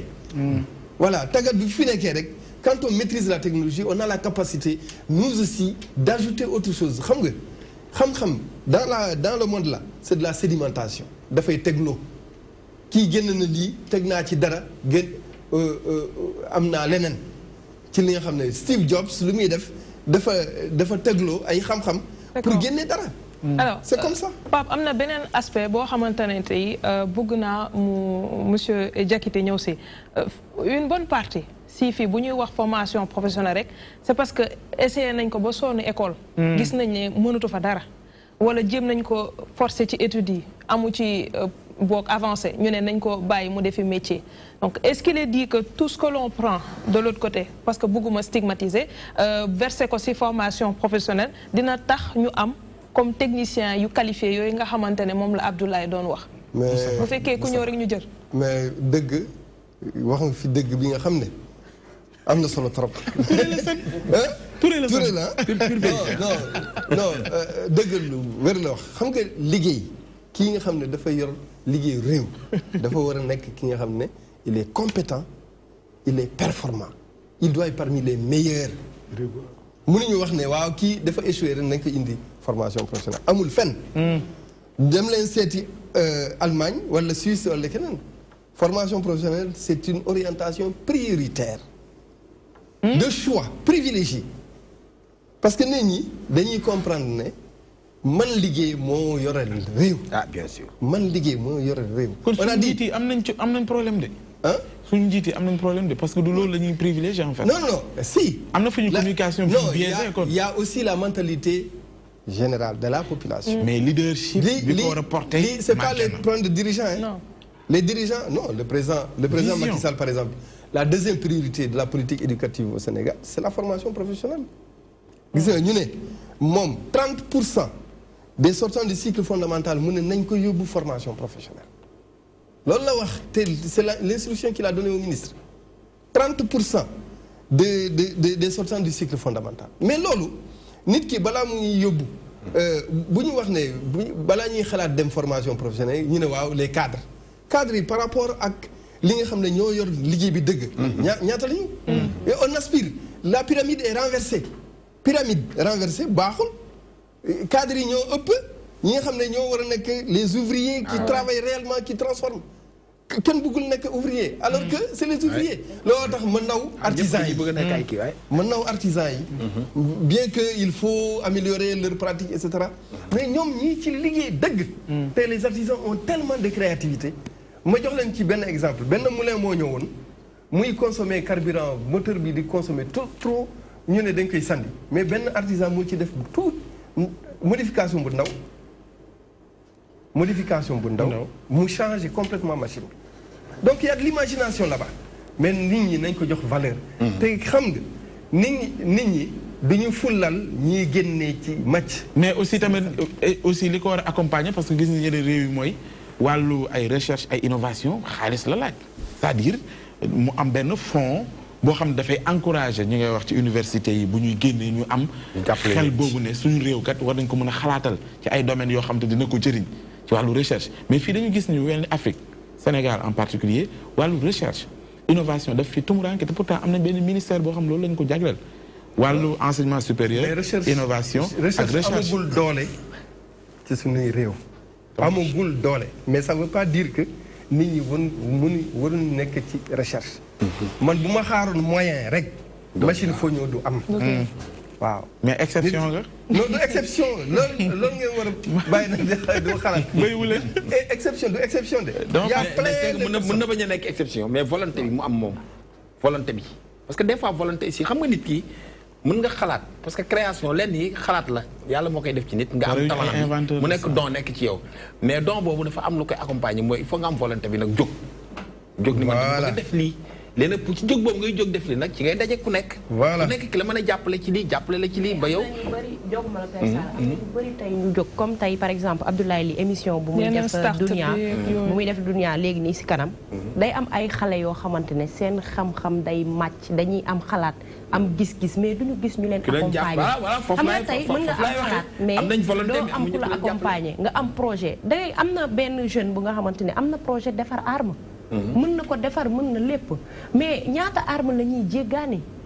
course à l'armement lañ nekk fii jamono ji mais xale boobu tey jii bu doon tey suñu ay autorité xam nañ valeur am est-ce que duñ ko indi yóbbu ko ci seen mankaan yéen yokk formation am jox ko moyens yi dinañ ko soxla oui on doit détecter les talents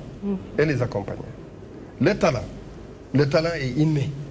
mais buñ ko tegee ci yoon mu jur mais buñ ko tegul ci yoon c'est comme de l'or qui est dans sa mine. L'or dans la mine, là, c'est de l'or. Ouais.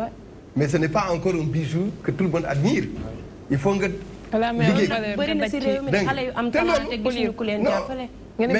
bëri na ci réew mi xale yu am talent yoo xam ni dañuy xalaat dara lu ñuy nawee tubaab bi sax xëy na capacité xalaat boobu amuñu ko mais duñu gis ku leen est-ce que am ngeen capacité bi sax ci ñiy soxla yëpp ñu former leen ci réew mi di génn ci université est-ce que yéen am ngeen capacité bu ngeen mën a absorber ñun parce que xam nga ñun ni ñuy former office ngeen de waaw xam nga ni ñuy former ñun duñu xool duñu diplôme de diplôme amul ci ñun dañ lay former ci titre professionnel waaw monteur audiovisuel nga. monteur audiovisuel lañ lay former directement nag. domaine spécifique li nga fi nga mën. directement nga mën ko nga liggéey. d'accord. réalisateur nga ñu former la réalisateur duñu ci boole leneen. te titre boobu ngeen leen di jox dafay compter sur le plan professionnel. voilà dañ lay jox titre bi. mais titre boobu est-ce que dafay valable ci dafay valable. nit ñi liñ ciy liggéey rek laajal ni ñuy jot a former en opérateur bureautique, en comptabilité, en aide comptable, en infographie, etc. etc. Donc déjà, les développeurs web designer. Voilà, web designer, on est en train de former 500 personnes. Ils nous déposent actuellement. Mais former les inventeurs. Hein? Inventeur. Non, inventeur. Amul école. Amul école. Non.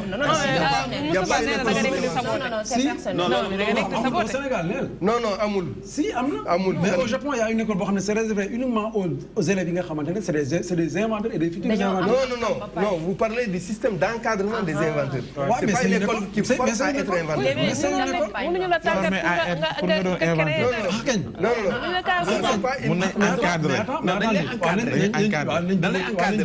mais mënuñu la tàggat pour nga nekk nit ko inventeur. encadré mooy tàggat. taxaw non encadré mooy taxaw. encadré moom mooy taxaw. waaw taxaw boobu noonu lan nga si jublu. pour nit ki li nga xamante ne pour li ne ci xam-xamam pour ni li ci xam-xamam mu mun koo jaaree ci yoon ba moo tax ñu koy encadré. Moustapha léegi pour yombalal kon mën nañu ko jàppee mën nga defal micro bi am nga xam-xam bi mais amoo moyen man am naa moyen ma ñëw génne li ko war a composé ñaata la ma jox la. kii xam na ne lii fii lay jëlee mu dem jëlee loolu indi ñu ñëw jox la pour yow nag sa xam-xam nga liggéey bokkul ak tàggat la xalaat pour nga am xalaat ne loolu lépp am na léegi kon man sama question ci loolu la jublu ñoom waaw ngay jeex na non wuy na la rek yow tey moom li nga ko wax gis nga nit ki am na benn jeune ticketing ci biis yi moom la inventé moom kay dóor nañ ko ci dóor yi métti waay moom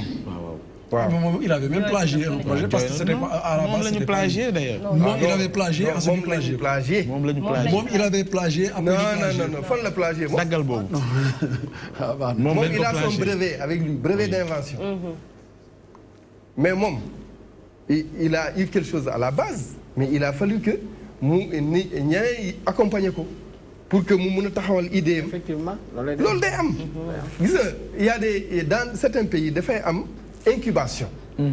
nit ki dangay am xalaat ñu gis détecte la comme kii le talent chez le footballeur mu ñëw école de football ñu koy encadrer ba mu le talent puisse exploser mais dafay à la base am talent ba pare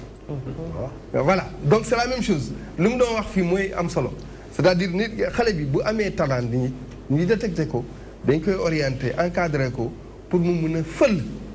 il développe voilà mu exploiter son talent. ça ndax bokk na seen compétence yéen da ngeen ciy liggéey. Pape Ousmane merci beaucoup. bokk na seen compétence da ngeen ciy merci Pape Ousmane. neex na de non mais parce que def naa ko si neex na de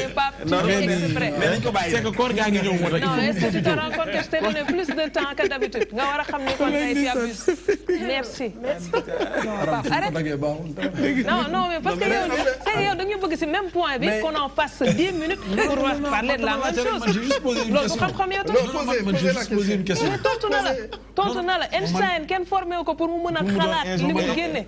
mais attends c'est pas comme ça. pour mu créer xam nga moom il a créé il a inventé quelque chose. mais kenn formé ko pour mu créer machine à décortiquer. waaw d'accord mais moom est-ce que dans sa logique est-ce que toog na mu xalaat moom le fait que kenn jàppale ko moom est-ce que xalaat na autour de ay nit yoo xamante ne war nañoo mën a créer benn cercle boo xamante ne ils vont encadrer des inventeurs. loolu jarul ma koy wax fii. ngañ damay encadrer damay surtout encadrement xam nga lan la wan nit ki. naka laa def ba créer. non boppam wan nit ki boppam. voilà wax ko ne y a rien à craindre li nga man voilà parce que man bi ma inventé sama machine sama collègue yi ñoo doon wax ne il noir là il dit qu'il a inventé quelque chose il a fallu que ma gagné prix Rolex à Genève fi nga xam ne y avait plus de 2500 candidats venus de 130 pays ma jël premier ñu soog a wax ne pourtant comme il a été reconnu là-bas ça veut dire que c'est une vraie invention tu vois ça ce complexe là c'est ça qu'il faut d'abord combattre loolu moo gën a am solo voilà donc loolu bu amee y a pas de problème nit ñi ils ont confiance en eux rek jeex na te man y a beaucoup d'élèves ñi nga xam ne dem leen di kii noonu pour ñu xam ne may wax ak ñoom ñu xam ne j'existe en chair et en os je suis pas un extraterrestre je suis leur frère leur oncle leur kii et cetera donc li ma mën nañ lu ëpp lool. ñun bañ koy jàng sama on était à l'école bi ñuy xam ne yaa décortiqué génne machine yow Moustapha tu gardes ça ba sa rubrique jot nga boole ci sa temps nga posé ko question pour monsieur et pendant ce temps boo ñibbee sa kër xalaatal ci sa rubrique sécurité et prévention routière ce que tu peux inventer pour faire avancer secteur bi du Sénégal bàyyi leen ko mu xalaat bu leen ko jox yoon bi bàyyi leen ko mu xalaat use your brain léegi ñu ñëw si bébé et maman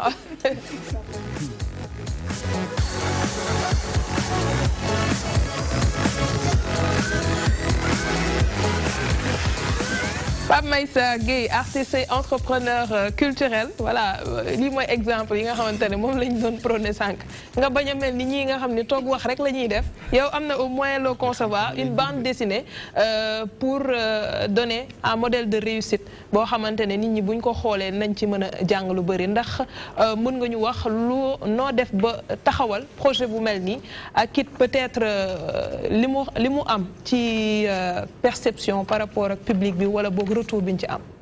waaw merci c'est-à-dire dafa rejoindre lu bari ci waxtaan bi may dégg fii parce que soulever nañ fi sànq problème mu emploi surtout des jeunes soulever nañ fi problème mu immigration surtout clandestine.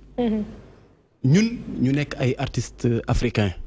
yu nekk fii en Afrique nekk ay sénégalais ay camerounais ay gabonais mais ñu nekk Dakar. léegi ñu ni ñun ban solution lañ mën a apporter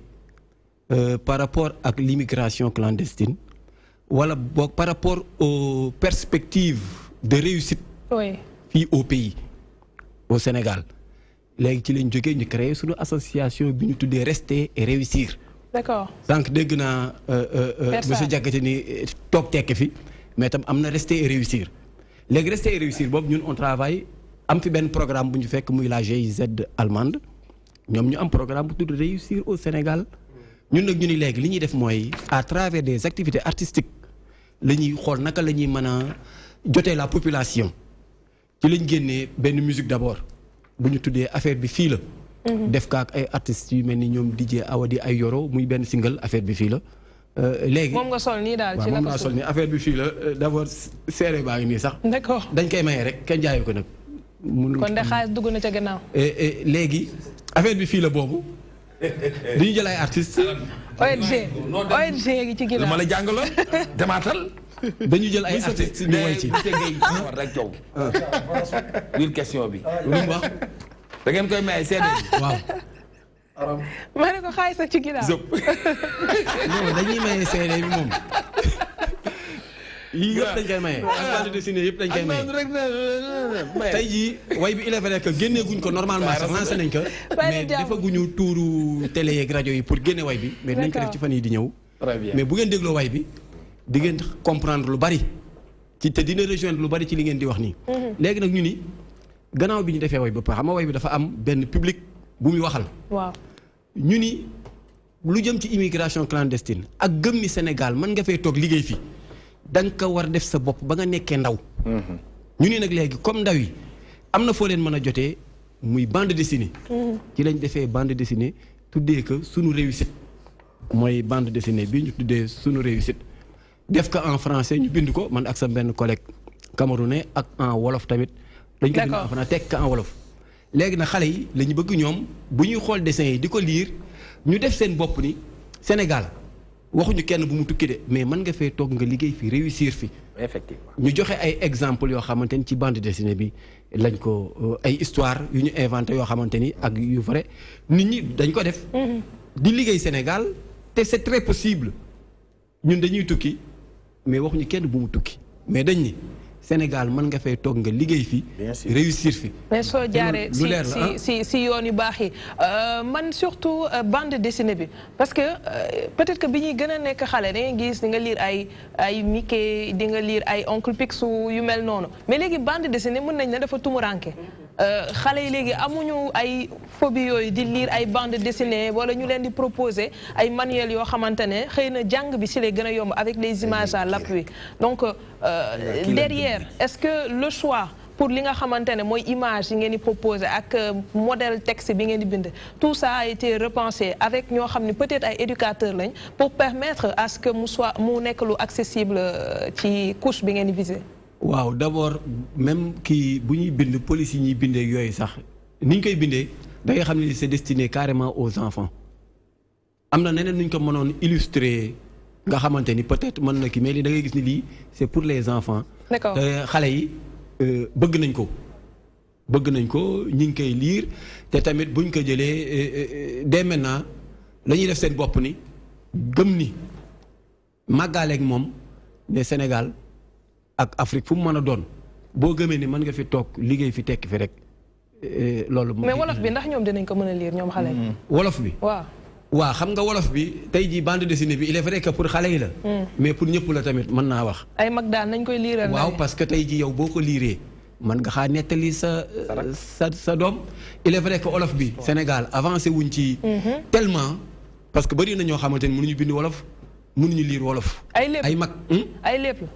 ay lépp moo si nekk wala du lépp. non du ay lépp ay histoire yu ñu raconté la. bind ko bokkut ak lépp. d'accord. bokkut ak lépp c'est des histoires yu ñu raconté ay nit ñu tukki mujj dellu ci Sénégal xam ni réussir uñu fee investir fii daje kii. comme ni ko monsieur Diakité waxee que def formation professionnelle bële que def leneen ñu boole seen doole ñoom ñëpp daal di mujj créer leen loo xamante ni ay inventeur la ñu créé loo xamante ni amal na njariñ askan wi amal njariñ seen bopp ba mën a jur ay emploi yeneen donc loolu mooy affaire Pape Ousmane. waaw moom laa ko doon laaj quoi yan xeetu histoire la parce que bande dessinée yu ñu importé am na nu mu mel léegi suñu réew mi parce que man yi ma berse bokk na ci tamit jéeri. donc bëggoon nañu xam histoire yooyu noonu ngeen ciy raconté yan xeetu histoire la. waaw xeetu ak lan mooy objectif bi également. xeetu histoire yi mooy par exemple gis nañ ni nit nekk na Europe toog fa yàgg fa la mu fa bëggoon amu ko fa mu am as tuutam ñëw Sénégal commencé ubbi benn boutique bu ndaw boo xamante ni dafay fabriquer ndox en sachet di ko defar di ko jaay jël ay nit ñuy wër di jaay. am ñoo xamante ni dañuy jël mbalit mi recycler ko ba mën cee defar ay mbir yoo xamante ni dinañ dem sax ba xëy man di exporter.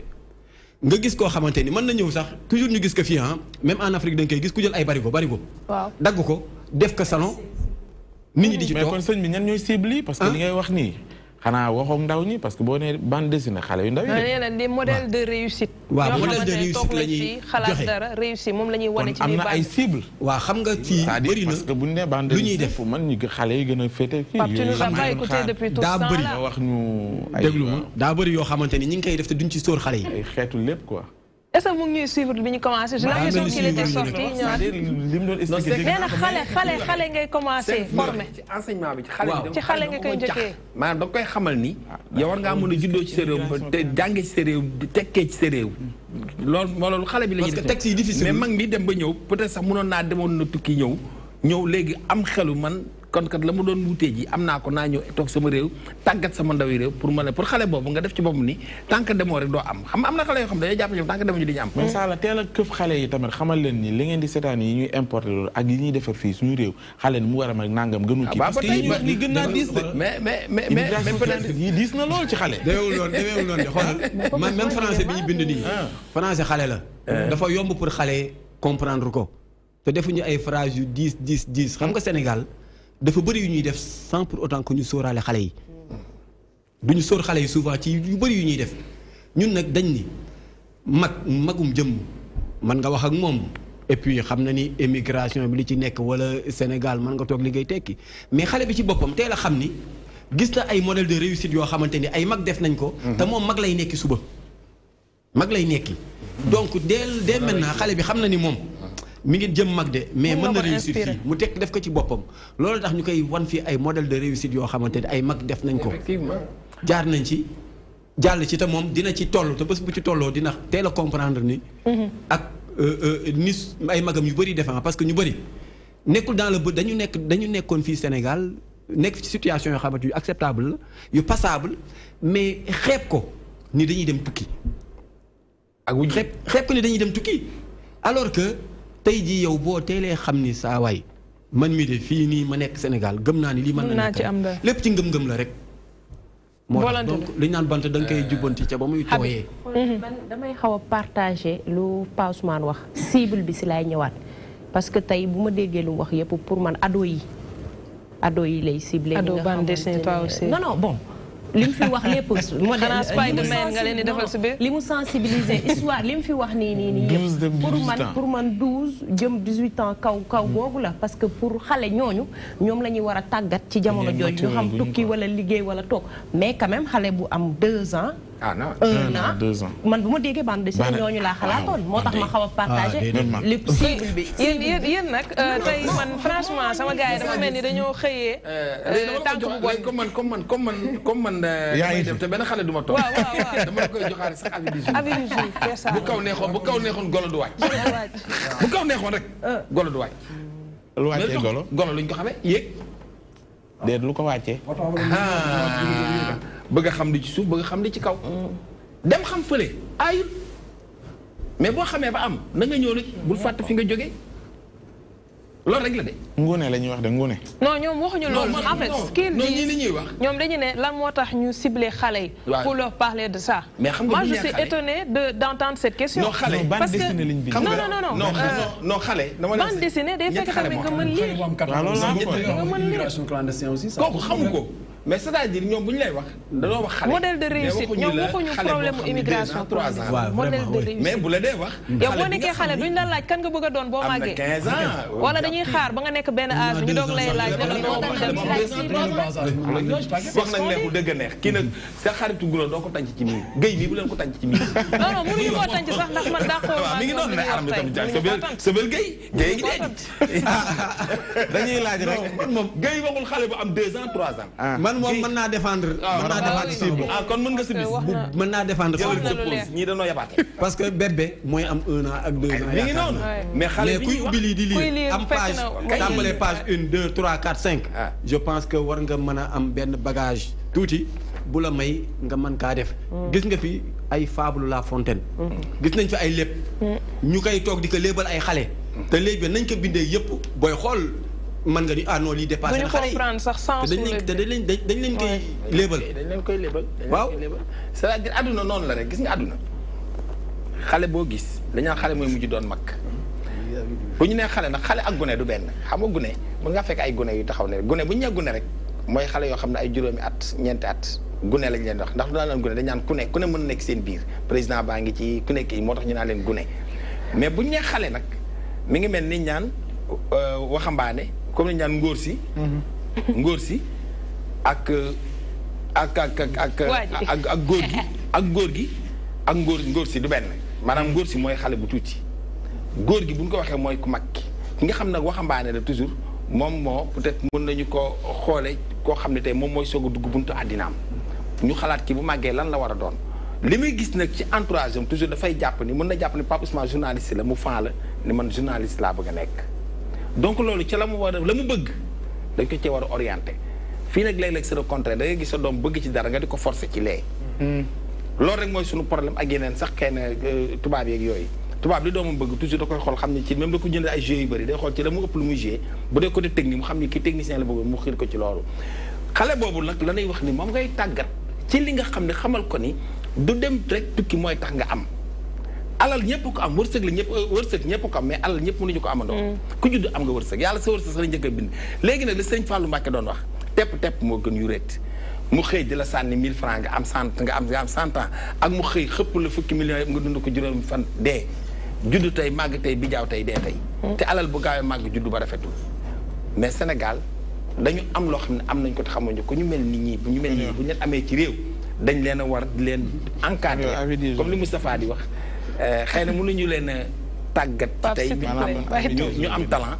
mais ca la ñu xam ñu pousse leen ci jàppale leen ci pour ñu mën a former ay Moustapha ay Jakite yu bëri ay monsieur Guèye yu bëri c'est-à-dire waxtaan bi dama jàpp ni foofu la war a kii mooy xale bi ñu war a tàggat ëllëg pour mu doon mag mi ci pénc mi loolu la war a doon bonne nuit bi nag dama koy bàyyi ak Pape Ousmane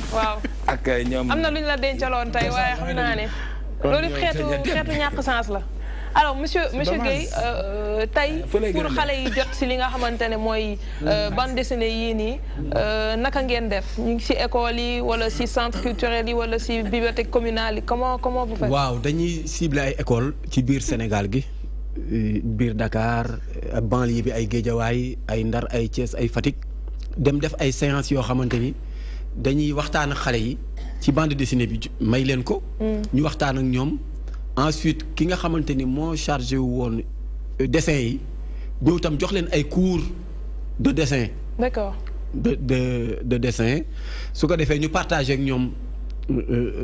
bande dessinée bi waxtaan tamit parce que souvent dañuy faral def waxtaan yoo xamante ne suuf ay mag rek la ñuy doon. bii nag xale yi waa comme ni que sëñ bi waxee rek xale du borom 1 an 2 ans xale yi ñëw ñu partagé ak ñoom ñu joxe seen xalaat ci bande dessinée bi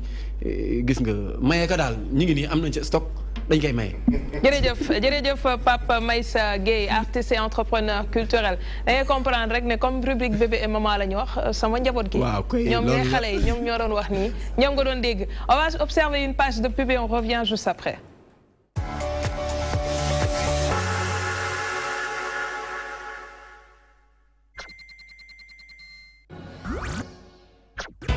Toutes les informations sont disponibles sur seninfo.com. Les chemins de l'information juste et fiable. Politique.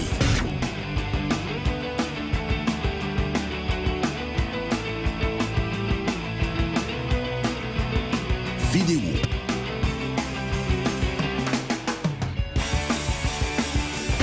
Société.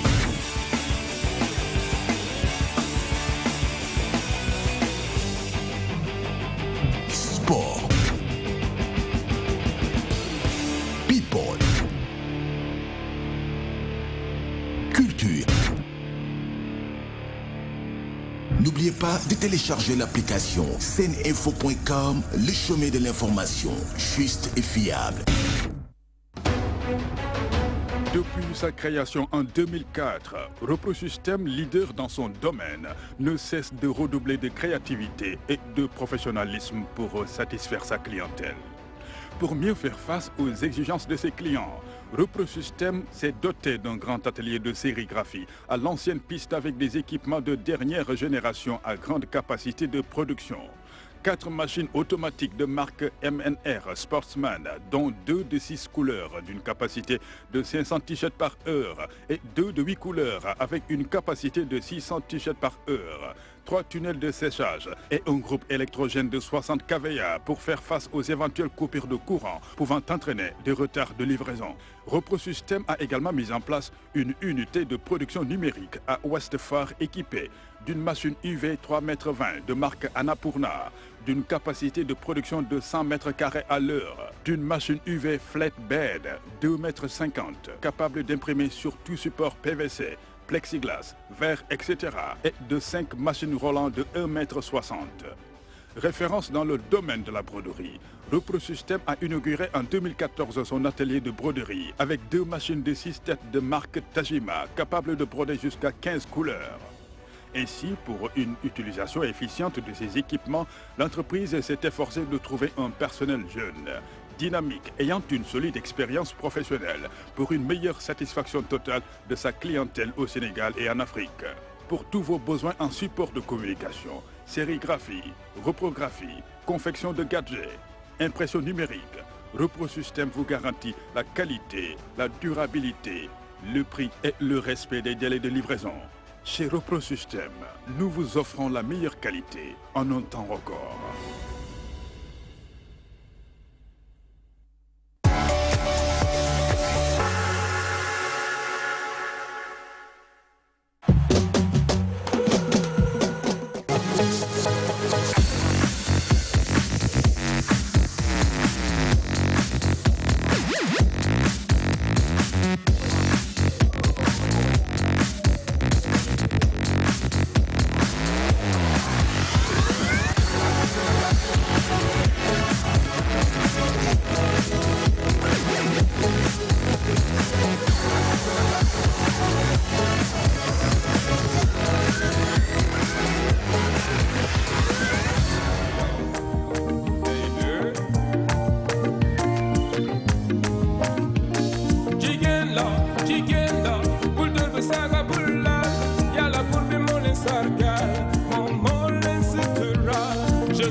suñu ndaanaan tey ñëw nag indil ñu lu am solo man nag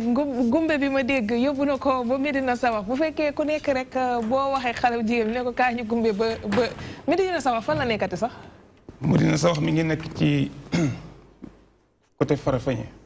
ah yow sori na de mbaa jëlee woo xale bu jigéen bi Dakar bëgg mu topp la foofu. non man foofu laa juddoo bëgg a jël soxna si nag gumbe ak moom ba foofu noonu. xanaa déet de. waaw maa la wax loolu. waaw bii nii dañ koy xaar ci album bi nga doon wax sànq na yaa ngi koy. si bii day bokk ci album bi quoi. bon parce que bi ma ñëwee comme la ma xaw na gëj fii nii. bon ma ne bu ma ñëwee balaa ma delluwaat il faut ma defaat loo xamante ne da ngay sentir pleinement donc musique africanité quoi si sama musique quoi. d'accord ci la profité donc enregistré morceau bi après ñu def vidéo bi am na vidéo d'ailleurs. enregistrement bi France wala. fii non fii lañ defee lépp fii lañ defee musique bi. fii lañ defee vidéo bi lépp fii lañ ko def fii lañ ko réalisé quoi. alors bëggoo ñu wax album bi à peu près kañ lay. non parce que mënuma joxe date. mais li ma njort ko daal 2020 laa am yaakaar ni. si parce que liggéey album yombul quoi. yombul. parce que il faut les moyens il faut. waaw non parce que même bu dul loolu sax même boo amee moyen tamit bëgg a def liggéey bi taf sax du baax. parce que liggéey il faut nga xalaat xool baax. côté communication aussi tamit noo koy defee nag ngay boo defee single nga promouvoir xam nga commencé lancer no album bi xam nga commencé lancer que ne yaa ngi préparé album bi le temps que date bi di ñëw comme ça nga mën a génne album fekk nit ñi mën ko doon préparé di ko xaar quoi. jaajëf Xipili merci beaucoup ci li nga xam ni teewoon na ko fii ci plateau bi tout de suite sécurité et prévention routière.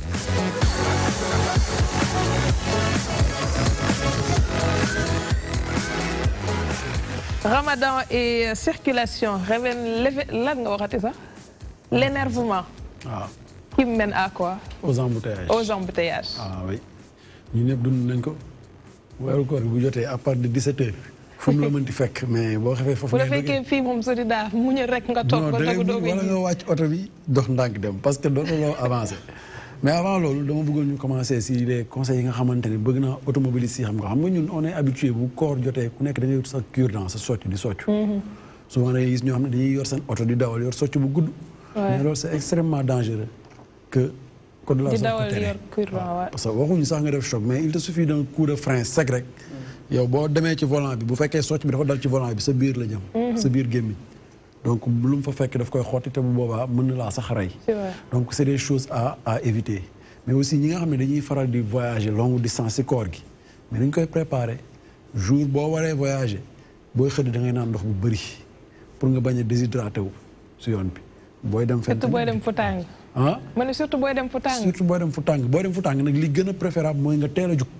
parce que Sénégal fépp fooy mën dem boo jugee par exemple à l'heure fajar 6 heures du matin balaa naaj bi di nekk au zénith boo yeggul tam li lay desee yegg du bari. donc avec un peu de repos di nga yegg sans être trop fatigué. kon ñuy commencé di planifier suñu voyage yi di lekk lu léger bu ñuy xëdd waxuñu lekk lu bëri parce que boo lekkee lu bëri da ngay teel a digérer da ngay teel a xiif da ngay lekk lu léger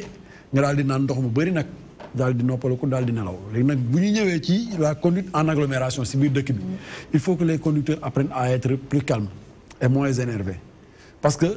inconvénient bi mooy ñëpp même heure la ñuy wàccandoo weeru koor boo xoolee heure de descente yi ça varie entre 16h30 et 17h. ci benn agglomération boo xamante ne à peu près 13 kilomètres la diggante Dakar ak Patte d'Oie à tous les intersections oto yi dañ fay dajaloo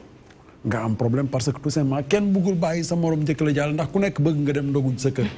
mu commencé di indi ay xuloo di indi ay énervement am na ñoo xam ne dañuy dem sax des fois bay bëgg a wàcc oto bi di xeex alors qu'on n'a pas suffisamment d'hommes de tenue pour ñu mën a encadrer ces phénomènes là donc li ñuy def mooy les appeler à plus de calme ñu xam ne wóor mais jaamu yàlla moo ñu ko teg du chauffeur bi sa kaw wala sa ginnaaw moo la ko teg mais fii kaa nit ñi bu ñu wooree booy jéggi sax des fois am na nu muy demee waa ji te lay boo xam sax mën na laa bëgg ba la yaa ko tey mais nag war nga wax si automobilistes yi nga xamante ne dañuy créer ay voies yu amul fenn yokk trafic bi parce que loolu tamit bokk na si liy tax ñenn ñi di énervé wu. waaw loolu xam nga lu koy indi léegi nii méridien président laa jógee ak caisse de sécurité sociale ci benn séminaire on était en train de parler exactement ci li ngay wax ñu projeté benn image en Europe ñu war une autoroute avec 4 voies ak benn bande d'arrêt d'urgence moom 4 files de véhicules ak benn bande d'arrêt d'urgence bu libre ñu projeté Sénégal une autoroute avec 2 voies ak benn bande d'arrêt d'urgence mais il y a 6 files de véhicules pour vous dire que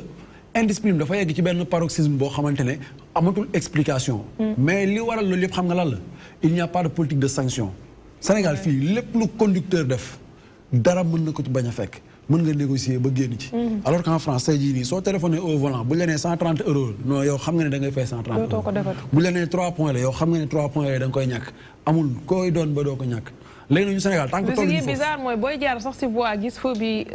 rouge waaw te oto rombul doo jàll de non non même les citoyens yi fay dem dañuy discipliné dañuy taxaw xaar ba mu vert ñu doogay dem te pourtant amul oto buy romb mais bu dee fii Sénégal la day vert ñu lay tàllal loxo pour nga freiner ñi si ginnaaw di klaxonner donc loolu tamit il faut que les gens ñi bàyyi gis nga boo demee France Sénégal yi soog a ñëw neex nañu xam ne taxawal ci booru tali bi rek ñoom ñooy jéggi fi nga xamante ne amul passage clouté ñoom ñooy jéggi au moment où le feu est vert ñoom ñooy def yi nga xamante ne yooyu ngay gis Dakar ñoom ñoo koy indi foofu noonu par contre tout est régularisé am na feu rouge am na feu orange am na feu vert am na passage clouté mais ku ci nekk xam nga li nga war a def mais da nga koy def code de la route amul ñaan ay génne loxo may jàdd wala non non non amul ñaan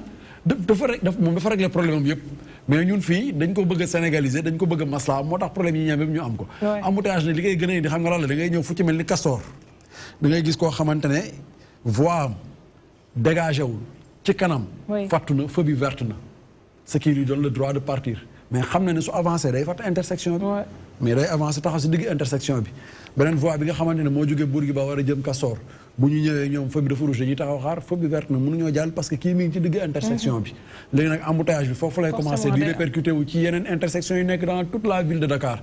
am nañ fi benn vendredi boo xamante ne man Castor laa gaare sama moto 16h ba 21h policiers yi ñu ngi fa di réglé te kenn du xam lan moo indi accident amul dara amul donc des choses comme ça c'est des choses à éviter il faut que les conducteurs soient tolérants ñu xam ne weeru koor la weeru jàmm la ñuy baalante xam nga boo waji forcé sax war ngaa mun taxaw ne ko demal mu doon un concept de courtoisie au volant voilà gentleman agreement boobu noonu ci tali bi monsieur Diakité mbaa weeru koor gi du bokk si ñi nga xamante ne nii day yàqamte jibbi moom it ba yenn saa yi comme li muy wax di nga gis nit def la dara loo xamante ne day mer. damay toog bureau liggéey ba lépp libre yenn saa yi damay dog tàndarma ba affaire bi libre après mu soog a mën a dem. bien sûr mais c'est clair li nga wax noonu weeru koor baalante c'est important daal c'est important te am na li nga xam ne moom c'est vraiment dans la mentalité populaire quoi dañ ko war a defar tàggat nit ñi xam nga sart code de la route jégewul fii mais dañ ko war a approprier bu baax parce que norme la norme voilà norme boobu nag ku nekk war na koo jàng xam ko voilà appliquer ko ça vraiment ce n'est plus un problème de culture c'est un problème de bon vivre Moustapha beneen conseil bi c'est un conseil de santé publique il faut ñuy éviter aussi de cracher sur la route vraiment non mais weeru koor da ngay décourager parce que les gens ils crachent énormément sur les routes da ngay gis ñu nekk ci bus bi di daw ñu génnee seen bopp tufli ci sa rétro wala sa kaw non boobu mooy bi gën buñ ko bàyyi ci rétro bi garaawal da ngay dem ci laveur mu raxas ko mais des fois sa kanam lañ koy bàyyi yàq sa ko boo ko fee yow di nga dem naan ndox donc loolu aussi c'est une question de santé publique il faut qu'on évite de cracher ce n'est pas parce que da nga woor rek que da nga war di tufli tout le temps wala que da nga war di mer tout le temps non mais woor gis nga xam nga lan la am d'une manière ou d'une autre di nga woor parce que des fois nga nekk ci liggéey mu jàpp la balaa ngaa lekk nga yegg sa kër donc noonu ngay comporté woo ba yegg sa kër boo wooree tamit il faut faire autant être le plus calme possible bu la heure dog fekkee ci yoon bi nga xam ne tey wooruloo dogee sa kër ci yoon bi la dog fekk mais calmement nga gérer ko comme ça après bu tali bi féexee nga daal di avancer wala nga def ni ma sa jekkite toog sa bureau ba tali bi féex nga daal di dem ñoom Pape dinañ fi toogoo kii bi jeex na dina journal ba pare balaa boo ñibbi merci beaucoup Moustapha pour ces conseils am na solo bu baax a baax a baax ñu jàll ci événement bi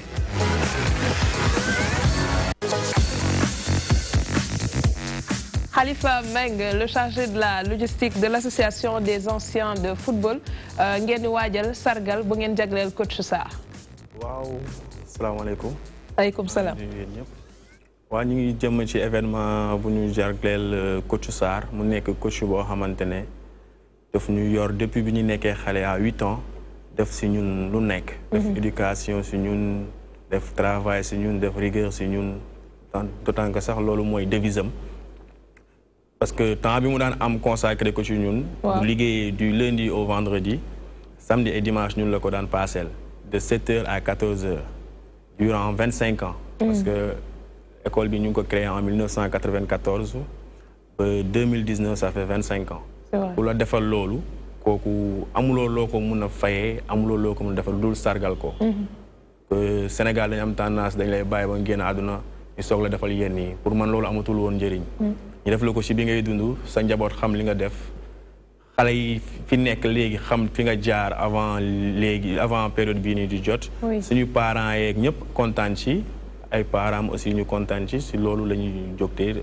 organiser le 1er mai war ko sargal fii si terrain moom sero bi nekk ci corniche bi. parce que di ngeen def xanaa match bu neex. waaw wane seen mënin yéen ñi nga xamante ne tàggat na leen. waaw am na match programme bi mu ngi déroulé comme suit le matin am na wàccee kaamil